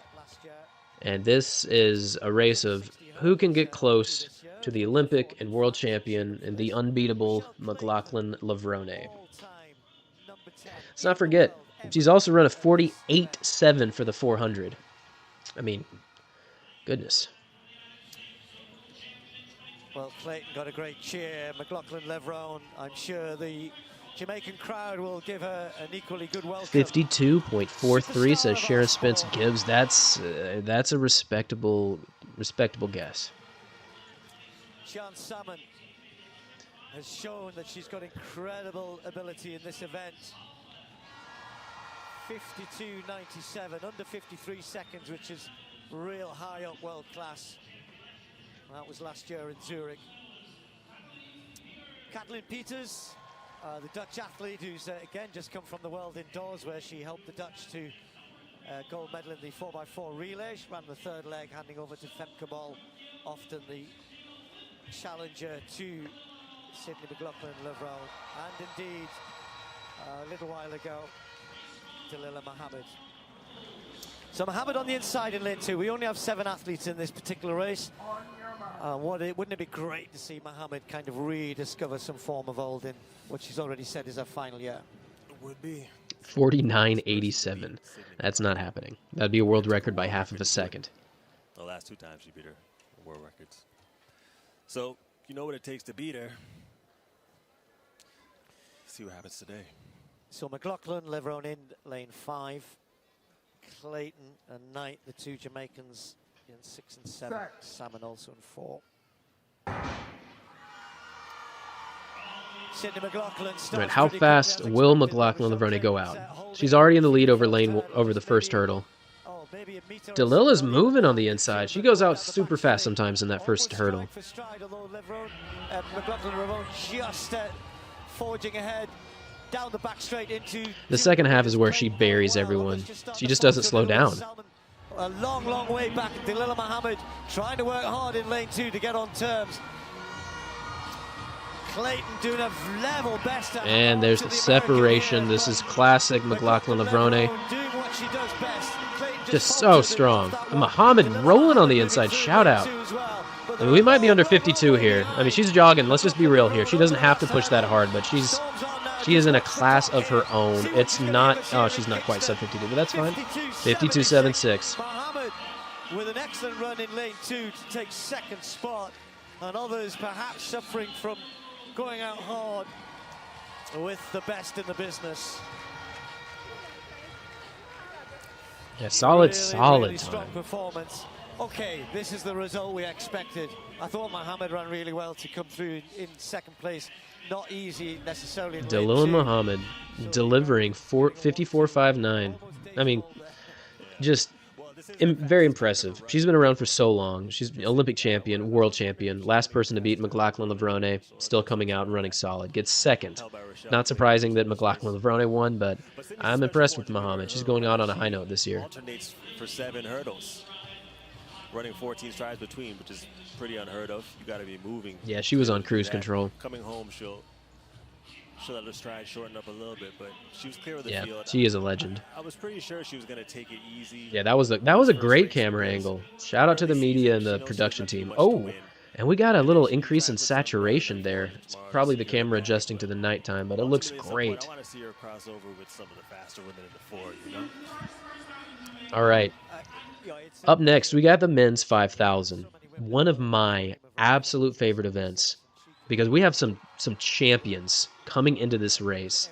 The newly minted world. You know what? Let's give these women a second because they have just crushed it, and we can talk about them for a minute more. But McLaughlin Levrone has now won every single race since she's competed since the 2019 World Championships. That feels like a generation ago. It's crazy. 52.76 a winning time. Mohammed, a really good performance. Second, 54.59. Clayton did hang on just from her teammate in third.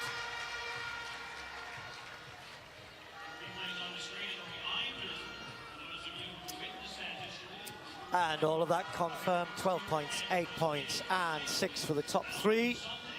Knight just missed out by a couple of hundredths there from her teammates. But that... You know, here's a little fun statistic for you. Last year, McLaughlin Levrone opened her season in the 400 hurdles with a 52.70. So, less than a tenth away from what she did just now. We know how that year ended. World record. Who knows? Could happen again. That was majestic. How was it running it? You know, just shaking the cobwebs off. Obviously, that first one always hurts, but happy to be here. Great experience. What about the noise, by the way? The horns, the drums, the whistles. Does it make a difference? Absolutely. It gives you energy. You feed off it. Helps you run fast. So we have 3 days of action. It culminates in the third day of the 400 flat. How are we feeling about that? Ask me tomorrow. I'm gonna let this one soak in first. Good luck. Thanks, Sydney. That's a great race. And a funny interview. I think she looks happy. Do you think so? Is she hard on herself sometimes? Melancholy. That 1,500 is Yeah, just stacked. having Sydney here, whether she's smiling or not, I'm good with Look at the stadium. So pretty. Goodness. She's such a good 400-meter runner as well, so that one to come. Actually, that will be our last race of the whole Grand Slam weekend on Sunday. Shout out to Portugal, Paulo MPS. So 2 more events to come. We got the men's. Who wins the 5K? That's a good question. I mean, most races aren't going to be super tactical here. It's hot, it's humid, but you have to be under any circumstance in the 5,000, especially when there's no pacer. So let's take a look at the men's 5,000. You've got Charles. I'm going to totally mispronounce this, so forgive me. Charles Philibert Thibault. I feel like I got pretty close there. We've got Grant Fisher. We've got Thierry Ndukuminyayo. You've got Ronald Quimoy. Agos Gebrewet, number 2 all-time. Dylan Jacobs. Cooper Tier. Cooper's an incredible athlete. Sub-13-minute 5K. He trains with Hawker. He's very competitive. But I actually wanted to talk about Talihun Bekele. Obviously, the name Bekele brings a lot of legendary status to a name, but last weekend he did something that I have literally never seen before. At the 10,000 meters, he started 100 meters behind the racers as they started. He was, I think, still doing strides, and he got caught 100 meters, and here's the athletes, but he got caught 100 meters behind, caught up to the athletes, ran a 26:52, which adding an extra 100 is going to give you, what, 16, 17 seconds? So he basically ran 26:37. Pretty wild. And there's Grant Fisher. Man is in top form. Indoor 3,000 world record, 7:22. You got your indoor 5,000 world record, 12:44. And there's Agos Gerbewet, 12:36, 5,000. I am very excited to see how this unfolds. And the sun is gone now. Still humid, around 80 degrees Fahrenheit. But you don't have that sun just sucking all the energy out of you. You've got a potential for a decent time. Who knows how this race will unfold? You got people that want to get to that prize money, but tactics are likely going to play a big role in this. It's just the reality of it. It's hot, it's humid. We'll see what happens.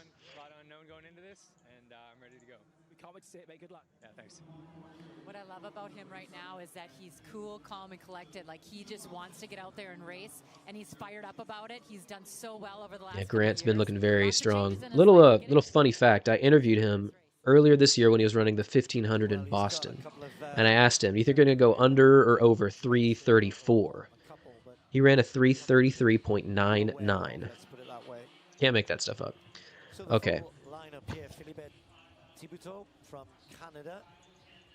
All right, let's start a poll for the men's 5,000, shall we? Going to be conservative again. I feel like under most tactical circumstances, 13:20 is pretty conservative, but it's hot. You know, we'll see what happens. We'll see what happens.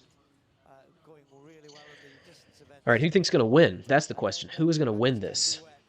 You got a bunch of names that could do some serious damage.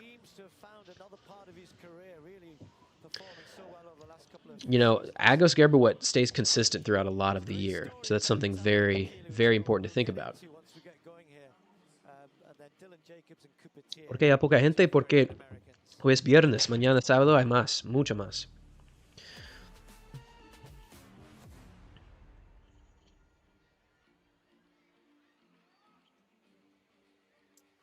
Yeah, shout out to the media. They have definitely made sure we can see this. So that is very, very helpful.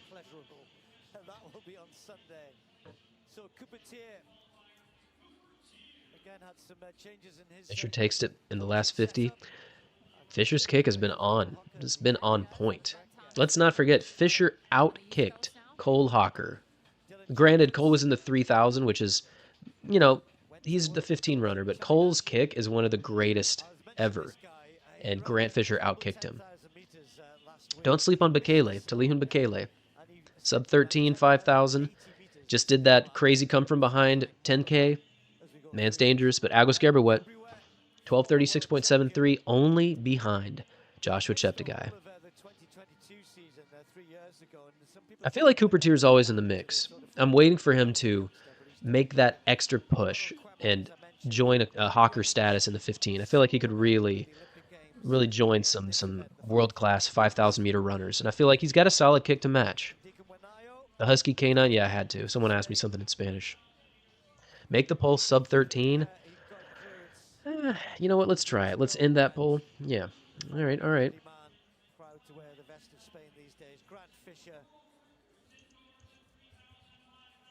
All right. All right. Sub 13. Personally, I think that would be a little. I mean, I don't know. These are some world-class runners. Look at their personal bests. That's a lot more balanced. You can already tell. Track I mentioned earlier, it's got a fair bit cooler than it was earlier in the evening, so pretty good conditions for these guys. And if anything, the breeze has just about disappeared as well, because that's all it was, a breeze. All right, here we go. Men's 5,000. All right, cross the fingers for the camera angles here. All right, solid start. And Agos Gerbewet straight to the back. I am not in Jamaica, TDC Consultants. I am in Atlanta right now.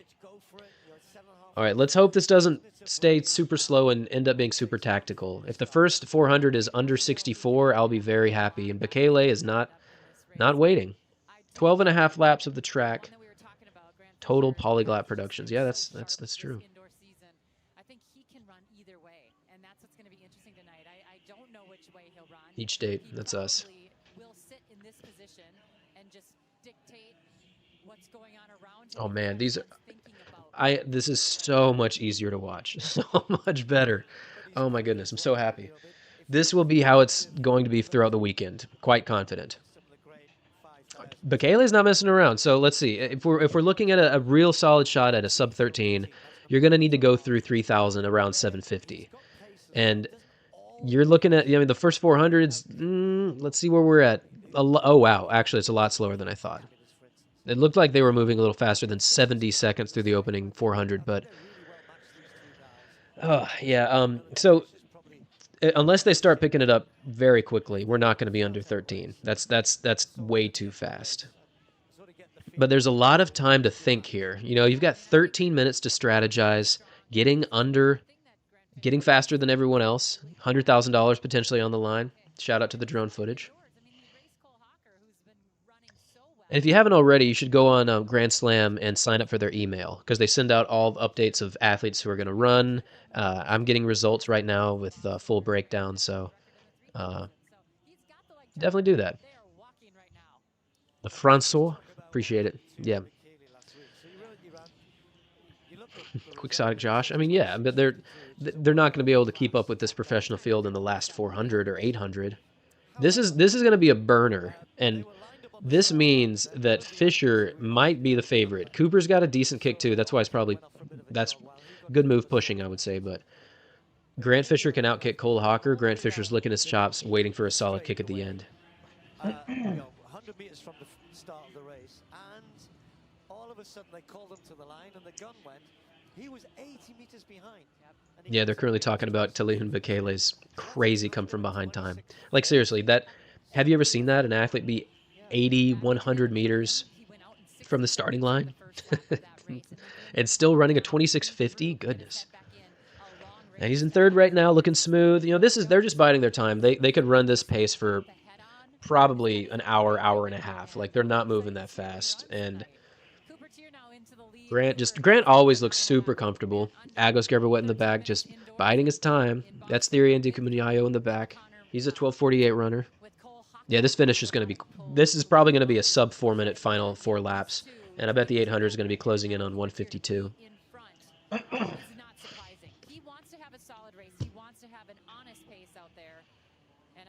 Yeah, smart running by Fisher. Yeah, he's just tucked in, biding his time.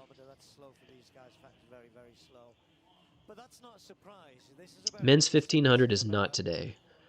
I believe the men's 1500 is... Give me just a second. Men's 1500 is on Sunday.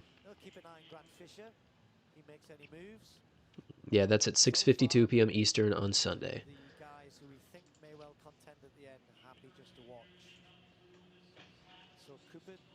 Cooper Tier, leading solid. Yeah, we're right on 440 per mile pace right now, so we're well outside of 13 minutes. So that is not going to happen right now. But we could get somewhere close to that 13:20, 13:30, depending upon how fast they finish here. Yeah, this is a Gerberwet. Cooper does have a decent kick. He's a 350 miler. And, I mean, obviously Fisher's been out of control this year. Oh, their first mile is going to be 440. Oh, boy.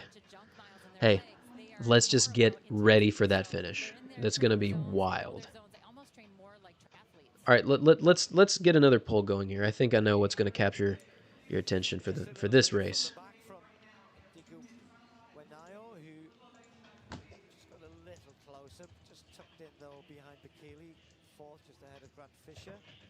Here we go. Slowed again, hasn't it? It looks like it's really slowed, but the one to really watch, Quemoy, was one of the guys that really... I think the fastest Final 400 I've ever seen was Mo Farah, and this is at like some race in Great Britain. He went like 50.8, and granted they were going quite slow, and he has an amazing kick. I don't know if I've ever seen a faster Final 400 in a 5,000 meters. I mean, look at that. Look at this is super slow.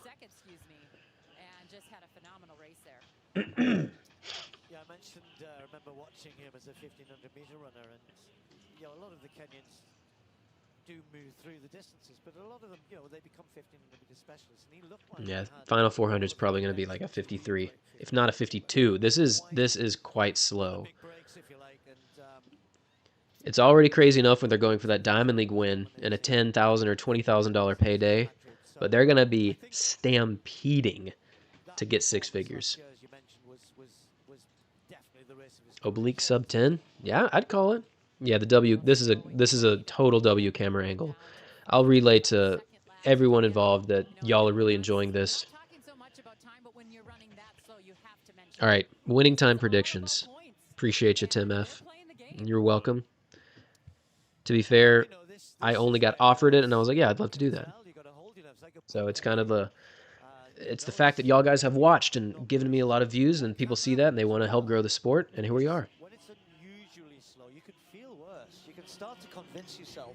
All right, what do we got? 6, 7 laps left? Yeah. Running at a normal, comfortable pace. They're race walking. Hey, race walkers are fast. See the guys running like 6-minute miles, or walking 6-minute miles, I guess? There are some athletes out here that have run 5s and No 10s doubt. Ultimately, the for a long aim time, is to but they win. still Well have said. speed in their Well legs. said, sir. And Grant Fisher is a guy that's run very well over 1500. You know what's crazy is that these guys look so effortless, and there's no way I could run this pace. I would be dropped, maybe even lapped at this point. These are just really, really fit, world-class distance runners, and Fisher is just absolutely waiting for his moment. He's a U.S. champion at one point. He was an This ain't a Sunday stroll. There goes Bekele. All right, slightly opening up. But you got to think making a strong move this early up front alone is a mistake. You know, they're going to be pushing 7:55, 8 minutes for that 3K split. This is 3K. It has to be. You know, Grant has a very interesting take on racing. I interviewed him about his kick, and I was like, I asked him, how did you train specifically to get a good kick? You know, that's clearly what helps you get medals. And he actually said, no, you need to be strength first, kick second. Human calculator, my 1600 PB is 4:37. I believe I was a junior in high school when I ran that. What's funny is I ran that time, and the next day I rolled my ankle. Tragic. But he knows the caliber, the quality of the guys behind him. Lord M, if you ran a marathon, you wouldn't die. You'd make it. You should do it. I always think if you make a move like that at this point, he steps aside. He says, Oh man, this is going to be a crazy finish. I don't know, but he's not really interested in pushing the pace here. Well, Bekele is definitely a very good 5,000-meter runner. He's been under 12:50 4 times in his career. He doesn't run them very much because he's running all these other... Wait, was that actually 2,600 meters? He was 4th at the 5,000 in the World Champs at Doha in 2019. My 5K PR is 1640. Now asking for someone else to take the lead. Oh man, look at this. Bekele's out in lane 2 wanting people to pass. 800 PR is 201. Man, there's no way they went through 3K in 909. 5 laps to go, so that's 2. No, you're right. Wow. Holy cow. This is going to be like a 50 flat final 400. And this is tactical racing. You should watch Runner Boy's video on why tactical racing is interesting and fun. They're just playing mind games. Who's going to go first? Who's going to leave that split? Oh, yeah. Edward Cheserek, the pin relays, and the 4x, and it was a 4x mile where he like jogged like crazy and no one could beat him, but someone beat him because he ran so slow. Jeff Laverdier, I mean, you do you. What's up, Isaiah? Yeah, they're warming up for a final mile under 4. This is going to be maybe not even that. Cross country Chris, appreciate. I have run a half. My best is 1 hour 17 minutes, Matt G. Yeah, that's very slow. Really slow. Ran that in the 2015 New Orleans Jazz half. I can't remember. We're at 4 laps to go. So we're not getting under 14. Something is going to crack. I can't leave this to the last 400, the last 500. And away, Quemoy puts his foot down. Quemoy. There he is. Quemoy's not... I mean, he didn't really put his foot down. He's accelerating a little bit, but they're feeling each other out right now. 14:30 on the dot. I mean, at this pace. Well, Quemoy has been good for so long. I mean, for 10 years, this man has been able to run. very fast. He's gone through his ups and downs. He's had injuries. He had to go away from the sport a little bit, came back, didn't know if he was going to come back to the sport. But he ran 3:27 Joe, as an 18-year-old. appreciate you. I used to be fast. Still run a decent amount, but not too much anymore. Has had a long career here and still looks very sharp. Yeah, that was the point All I was right, making earlier. time predictions. Over under 1420. I mean, let's see the split here. 1441. No, they're not. I don't think they're gonna go that slow. Something is about to break. Like I'm losing pace. Oh, there's Grant. Grant's itching. Theory on the outside coming in. No, not yet. Matt G, that's awesome. Half marathon at 14 is impressive. Keep going. 75-second lap. Goodness. Yeah, the fact that no one's really made any move yet is pretty crazy. Well, now it's about positioning and actually staying patient. You know, when you are. I lived there 2 years. Went to grad school at Tulane. But yeah, let's get back here. Bekele looking smooth. Everyone's looking smooth. To be fair, we got a few minutes left, and there's still yet to be a break. There's talk of a sub 52-second final 400. Very realistic. Cooper Tier pushing up front, but let's not forget the full field that we have here. Agos Gebrewitz in the race. Grant Fisher's in the race. I mean, there's a slow buildup of speed here. We're coming up with 2 laps to go, and people are calling for a 14:41 finishing result. Honestly, doesn't seem outside of the picture here. These final 2 laps, let's get our stopwatches here. Let's get some splits going. We're definitely going sub 2 this final 800. There's no way unless they leave it super late, but they're already starting to move. Okay, don't worry, I got my stopwatch. Here we go. 2 laps to go. We're at 12:45, which is slower than Agos Gebrewitz PR. It's slower than 2 laps to go, slower than Grant Fisher's indoor 5,000 world record. Man, we have been walking these first 4,200 meters. Here we go. Come on now. Yeah, it's about to get real. It's been about to get real for 4K now, so we'll hope this final. Oh, there's it. We're opening up now. Yeah, that was like a 30-second 200, so 31-second. I don't think we're sub 14. That's not going to happen. There's just no way. They'd have to run these final 500 meters in like 30 seconds. So no. Who's going to make this move? This is the calm before the storm, and it is about to rain. Thunderous final 400 coming in. Bekele, pissed off he missed the starting line at his last race, determined to win. There goes Gebrewitz. Yes. Oh my goodness. Gebrewitz is gone, ladies and gentlemen. Someone called it in the chat. Gebrewitz going sub 53 this final 400. Look at this motoring. Chasing Bekele, not closing the gap. Gebrewitz is like, I'm number 2 all time, 5,000. Look at this fierce focus. Everyone still looks smooth. That was a big move, man. And we're getting some. Oh, there's Fisher. Fisher absolutely slingshotting Ricky Bobby style over the final 200. Jacobs has made his presence known, but Fisher is not playing. Oh my gosh, what is this final? This is some serious speed. Cooper Tier, no way. Let's go, Coop. Oh, Grant Fisher, Cooper Tier. Oh, this is going to come down to the final few meters. Holy moly. Fisher's still pissed. Oh, he's not pissed. He's doing it. Grant Fisher, ladies and gentlemen. Look at this. 154 final 800. That was a final lap around 52. Cooper Tier almost takes down Grant Fisher. Woo! It took a while, ladies and gentlemen, but we got there. Holy cow. Wow. That was entertaining. That's racing right there. 51-second final 400. Goodness, that's lights out speed. These guys, if they went open 400, are going like 47, 46. I'm serious. And look at that, just throwing out a casual shaka. That's just Grant Fisher is on the winning train right now. Shout out to Dylan from the on, man. I need those splits. We had at least 3 people going sub 53 for the final 400. Gebrewitz really made the move, went for it. Wasn't quite able to get it, but 51-second final 400 meters. Goodness, that was amazing. Yeah, we were waiting. Pressure was building. I was getting nervous. My anxiety was kicking in. But that was fantastic. I'm telling you, shout out to Cooper. Cooper is on the brink of being great. He's already a very good runner. That was unreal. That was you don't see a sprint finish like that hardly ever. You just don't. That was unbelievable. Yeah, that's the mark of a champion. You had to fight for that in the end. I mean, Grant Fisher, right, ladies and gentlemen, he is on an absolute tear. He's still undefeated this year, by the way. Yeah, that final 400, that pole under 54 seconds, yeah, that was an easy one. 14:39 bet, yeah, called it. And Michelle White, 14:35 was a good guess.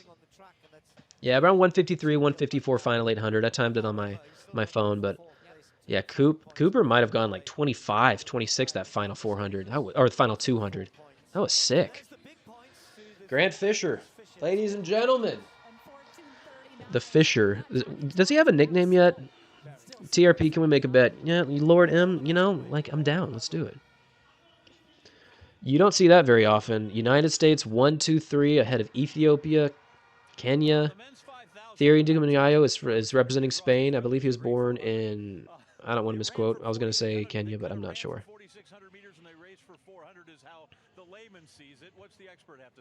That was some serious sprinting. With the lap to go, you know, it was exciting. I think this is what we want to see, right? We want to see competition. Yeah. I couldn't even tell you what the final time was. The final event is the men's 100. That's got some heavy hitters. Fred Curley. Let me get the full lineup. Men's 100. Oh, I've got the day 3 up. Men's 100. Terrence Jones from Adidas. Courtney Lindsay from Nike. Zarnell Hughes, Great Britain from Adidas. Kenny Bednarek from Nike. Fred Curley, Oblique Seville, Akeem Blake, Joseph Fahnbulleh. Let's go. That's going to be a killer final race. You know, I think it was pretty predictable by the Americans. Men's 100, men's 100.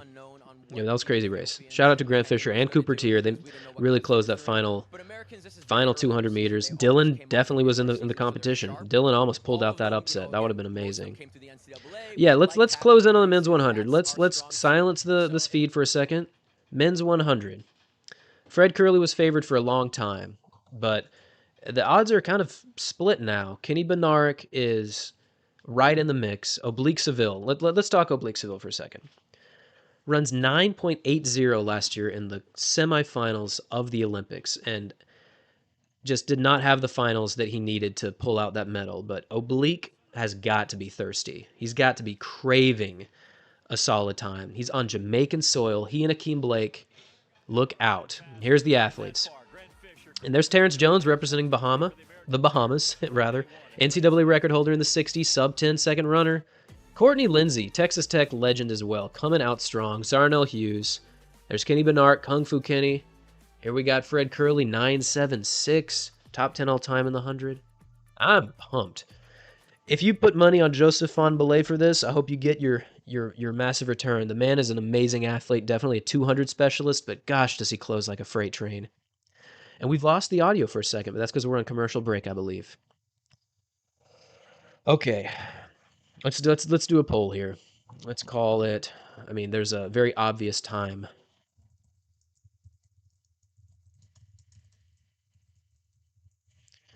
Start the poll, ladies and gentlemen. Final event of the day, men's 100 meters.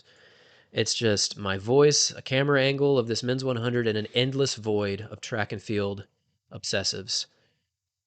There's a chance that we could see sub 9.9, let's be honest. I feel like whenever we get a big race on Jamaican soil with big names like Curley, Bednarek, Akeem Blake, Terrence Jones, Oblique Seville, 9.89 it just sounds right, but it's still early. This is the very beginning of April.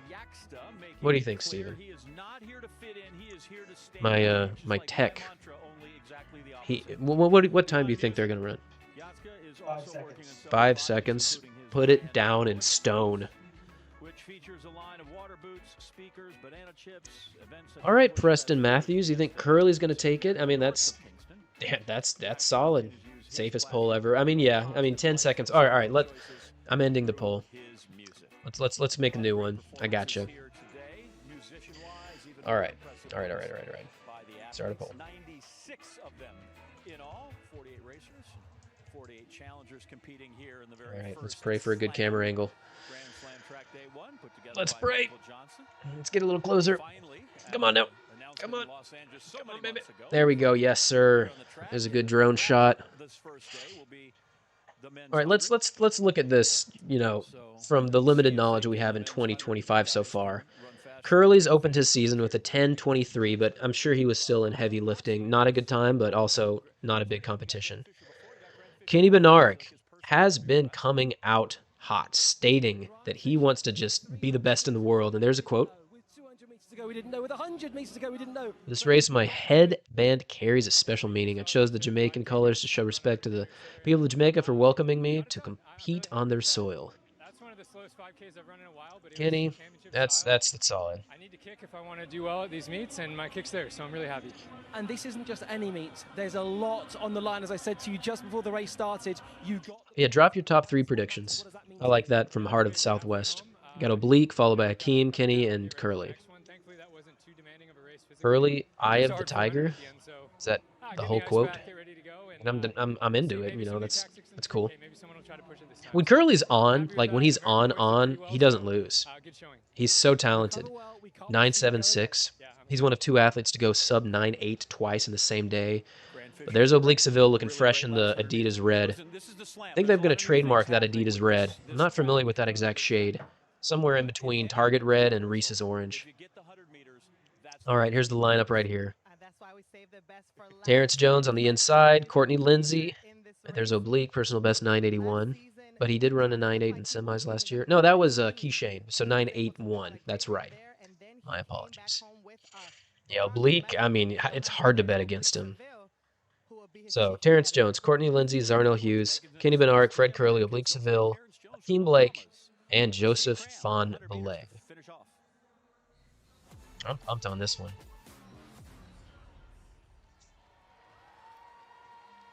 Sub 9.90 question mark. That's the question right now.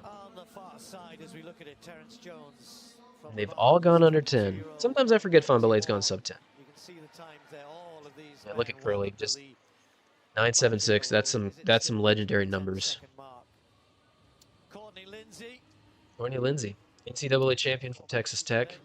Ran on that 4x1 preliminary race last year where their time was fast enough to win, but in the finals, Baton and the U.S. Curse was not having it. Zarnell Hughes, world medalist, 983 national record holder, took down Linford Christie's time. Favored here on Jamaican soil, trains here a lot. Kenny Bednarek, one of the most dangerous men in the sport. One of the most dangerous men in the sport, rather. When he gets things right, he's not losing. Especially in the 200. The 100, he's still figuring it out. But 987 is moving.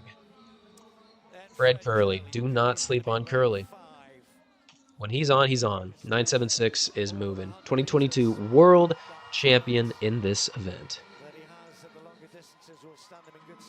I mean, it's hard to put your money against Oblique right now. Had an amazing 2024. Even in the semis of the Olympics, he was looking untouchable. Took down Noah in the semis, but come the finals, just didn't quite have it in it. You know, ran 991, which was only good enough for 8th. So I'm looking out for him. Throw something down. And Hakeem Blake, 989. Very competitive. Super quick 60. Always competitive. Joseph Von Belay, Liberian legend. Let's go. Olympic finalist in the last 2 Olympic Games over the 200 meters. Yeah, Hakeem could take this. To be fair, like 5 of these athletes could take it. I could see Curley winning, Bednarek, Oblique Seville, Hakeem Blake, possibly Hughes, depending on his early season form. As we enter this final event of the opening night in Kingston, the 2025 Grand Slam Track League's premier event. Let's turn up this volume.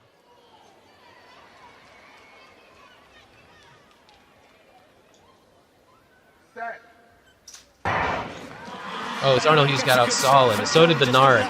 And look at Hakeem Blake on the outside of Oblique Seville. Jamaicans moving away. Bednarek coming in, and there. Oh! Bednarek. I think it was Bednarek. Seville has got the tape around his chest, but there's Bednarek, 10.07. hung on to this. Right in front of Oblique Seville. Kenny Bednarek has been given it. Look at that cold, stone cold winner right there. He got out well, didn't he, Benarek? And then after that point, Seville comes and he starts to charge through. And then at the end, though, maybe the You got to think with the 200 meters coming up, Bednarek just secured himself 100 grand. Whew. That was a close one. Comes out as the winner. Hughes takes third. Very, very close. Fred Curley, I'm not sure what happened. 10-3. Kenny actually doesn't look happy. He reacted really, really well, but had a stumble that kind of interfered with his acceleration. What was the win? That's a good question. I'm not sure. When that happened, you could see the Jamaicans kind of move through him in the acceleration phase. But with that 100 meter or 200 meter strength, I mean, someone like that's going to come through at the end. That's a great call. Those two, that strength that Bednarek has is not to be messed with. When he gets a decent start and is in the race at 60, that final 40 is giving him a big advantage. Fairly even reaction-wise, but as you can see here, kind of lost his footing in that acceleration. Now you can see him fighting to get back in. He's definitely not going to be pleased with that, but if you're just faster than everyone else, if you're able to relax, you'll get back into the race. Yo, it was a lot closer to that replay than I thought. As we've seen the rail cam here, you can see in the acceleration phase the Keem Blake moving through a lot faster. You know, Bleak coming through in the latter part of the race. He probably thought that he had it. Battle of the Headbands coming through at the end. But Kenny did come through with the tape to secure that 100 meters. For him, going into the deuce, that's huge. So yeah, that's significant, isn't it? He takes 100. Curley, nowhere really. We said that 10.2 clocking. He was even slow at 10.3. This was into a headwind, incidentally, minus 1.3. Not as windy as it was earlier in the evening, but that really means a sub-10 clocking for Benarek. But more importantly, he's got the 12 points. You know, I'm not entirely sure what happened with Curley there. It's just so uncharacteristic. Kenny winning is big, though. On Jamaican soil, paid homage to the Jamaican contingent, the Jamaican motherland, and with his headband, and came out and took down Oblique Seville. Yeah. What was your guys' favorite race today? Look at that. Beautiful stadium. Kenny, Kung Fu Kenny. Noah Lyles would have won. I mean, who knows? His times last year would definitely indicate that, but Curley just call it quits. No, man's going to figure it out. He always does. He had a tough 2024 and came back and got the bronze in the Olympics in one of the fastest 100 meters ever. He's going nowhere. Kenny Bednarek, there is a reason why the Jamaicans love the 100 meters. It was close. It was exciting. You got the 12 points. How was it for you? It feels great. I mean, the first time being in Jamaica, so I definitely hear the crowd. They're electrifying. And, you know, my block starts have gone a lot better this year, but that race didn't really show it. I ended up stubbornly, but other than that, a win's a win, and I'm happy to be here. And the exciting part for you is you love doubling up in the 200 meters, so you must be feeling pretty confident. Yeah, I'm feeling pretty confident. I mean, last year was me kind of trying to figure things out, and I think I finally figured it out this offseason, so I'm feeling dangerous this year. And Grand Slam's giving me the opportunity to run a lot more hundreds. That's all I needed last year was just more repetition, and, you know, this is going to be a good year. Congratulations, Kenny. We can't wait to see the two. All right, thank you. See you tomorrow.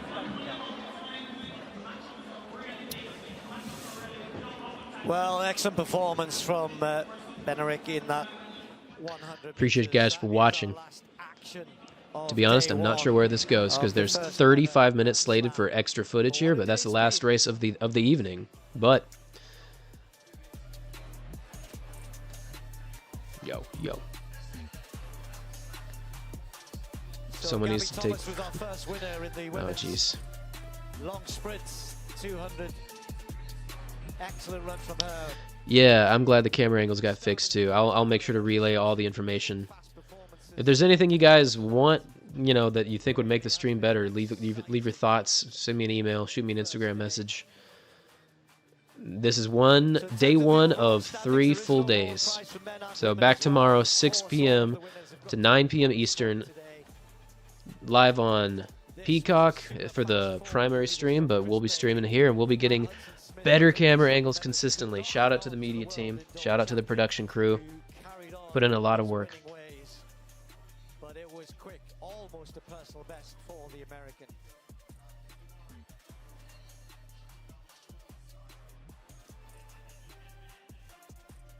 Well, those are the standings from that last event. Yeah, Matu Filani, it's pretty solid. We're great success on this stream. It's part of the sport evolving to get more people involved and be able to see things live. Cinnamon gift card in the chat tomorrow. Done. Absolutely done. That women's race, day one. What a great shot of National Stadium here. And oh, there we are. You can kind of see us down here in the D. Sonia Richards-Ross, Matthew Centrowitz. Okay, Kenny Bednarek. We know he's a great 200 guy, and we think he's undersold in the 100 because that's not his primary thing. Instead, he's Olympic finalist. 10:07 to open to beat Oblique Seville. Seems like that's a really good day at the office. A great day at the office. I had a chat with his coach, Dennis Mitchell, yesterday during practice. And sometimes you got to take what coaches say with a grain of salt, right? Because they always think their athletes are ready. But he said what he felt was the difference maker for Kenny is his start. And although he did have the stumble, you could still tell that he was in the mix at the start. And when you have an athlete like that that has the strength of a 200-meter runner and the success that he's had at 200, plus being in an Olympic final means that he's ready for these moments. And so you combine his finish with that start, and that means that he is in great shape for the season. That was an awesome, awesome race for Kenny Bednarek. And then coming in, obviously, Fred Curley, one of the biggest names. Yeah. He's a former world champ. An Olympic medalist. He finishes 7th. This is one of those where I go, okay, I think it's April. I don't know that I'm worried about Fred in any way, shape, or form. I mean, we've seen what Fred can recover from in a season, and so I just felt like he never got going. Like, he got out the blocks, and he just seemed like he just never really got in the mix. And I think Fred is the kind of athlete, if he's not going to win it, you know, he kind of just pulls back, and so he didn't give it everything that he had. Now, it certainly doesn't put him in a good position to win the overall slam, because we know that Kenny Bednarek is probably the favorite going into the 2, so he looks like he's going to be the clear favorite to win the overall slam here in the men's short sprint. But, you know, Fred Curley, you never know what you're going to get, but he shows up for the big, big races when it counts. Yep, Kenny Bednarek in very good spot. He'll race the 200 meters. That is tomorrow, race 2 for the... All right, let's run through what's going on tomorrow. So day 1, great success, some incredible times, shockingly fast times for the distance events, except for the men's 5,000. But that final 400 was blazing. So tomorrow, Saturday, 6 p.m., starting day 2. We're starting with the women's 100-meter dash, starting off strong. Another hurdles, excuse me, that makes sense. They wrote it in 100-meter dash short hurdles. So one of the most competitive, if not the most competitive event in track right now. It's going to be crazy. Tia Jones, Danielle Williams, Akira Nugent, Jasmine Camacho Quinn, Masai Russell. It's going to be wild. So following that, men's 400-meter dash long hurdles. But we already did that. I think that might be a mistake. We'll come back to that. So women's 5,000 is going to be great. Then followed by the men's 100-meter hurdles. That's going to be competitive as well. Men's 800 meters, followed by the men's 3,000. Women's 200. I'm thinking this might be... Oh, well, these are the different categories. Excuse me. Yeah. Women's 200 and the women's 400-meter dash long hurdles. Okay. You know what? We'll get back to that. Appreciate you guys all being here. That was a very good stream. Started off with some different camera angles, let's say, but appreciate you guys reaching out and let me know what you wanted, and leave your thoughts on what your favorite event was. That was awesome. And yeah, here's a look at the final shots of the evening from Kingston, Jamaica. Glenn Holman, thank you. Appreciate that. Yeah, that 5,000 was both a little bit underwhelming time-wise, but that final 400 was worth the wait, honestly. That would have been wild to be a part of. Missing Noah and Sakiri? I mean, yeah, but you can't get everyone. I had to choose one sprinter to race to save my life. It's Usain Bolt or Kenny Bednarek. I'm firmly against bicep kissing, human calculator. Sorry about that, but alrighty, ladies and gentlemen, I appreciate you. So NBC, Peacock, and Total Running Productions did a horrible job. What a letdown for the sport. Hey, fitness driven. Let's stay focused and let's stay positive. This was day 1 of a brand new league, and we're gonna continue to amp up the quality all across the board. Day 2 is going to be better than day 1. Day 3 is going to be better than day 2. Let's stay positive. You're welcome for the stream. All right, guys. See you tomorrow. Appreciate you being here.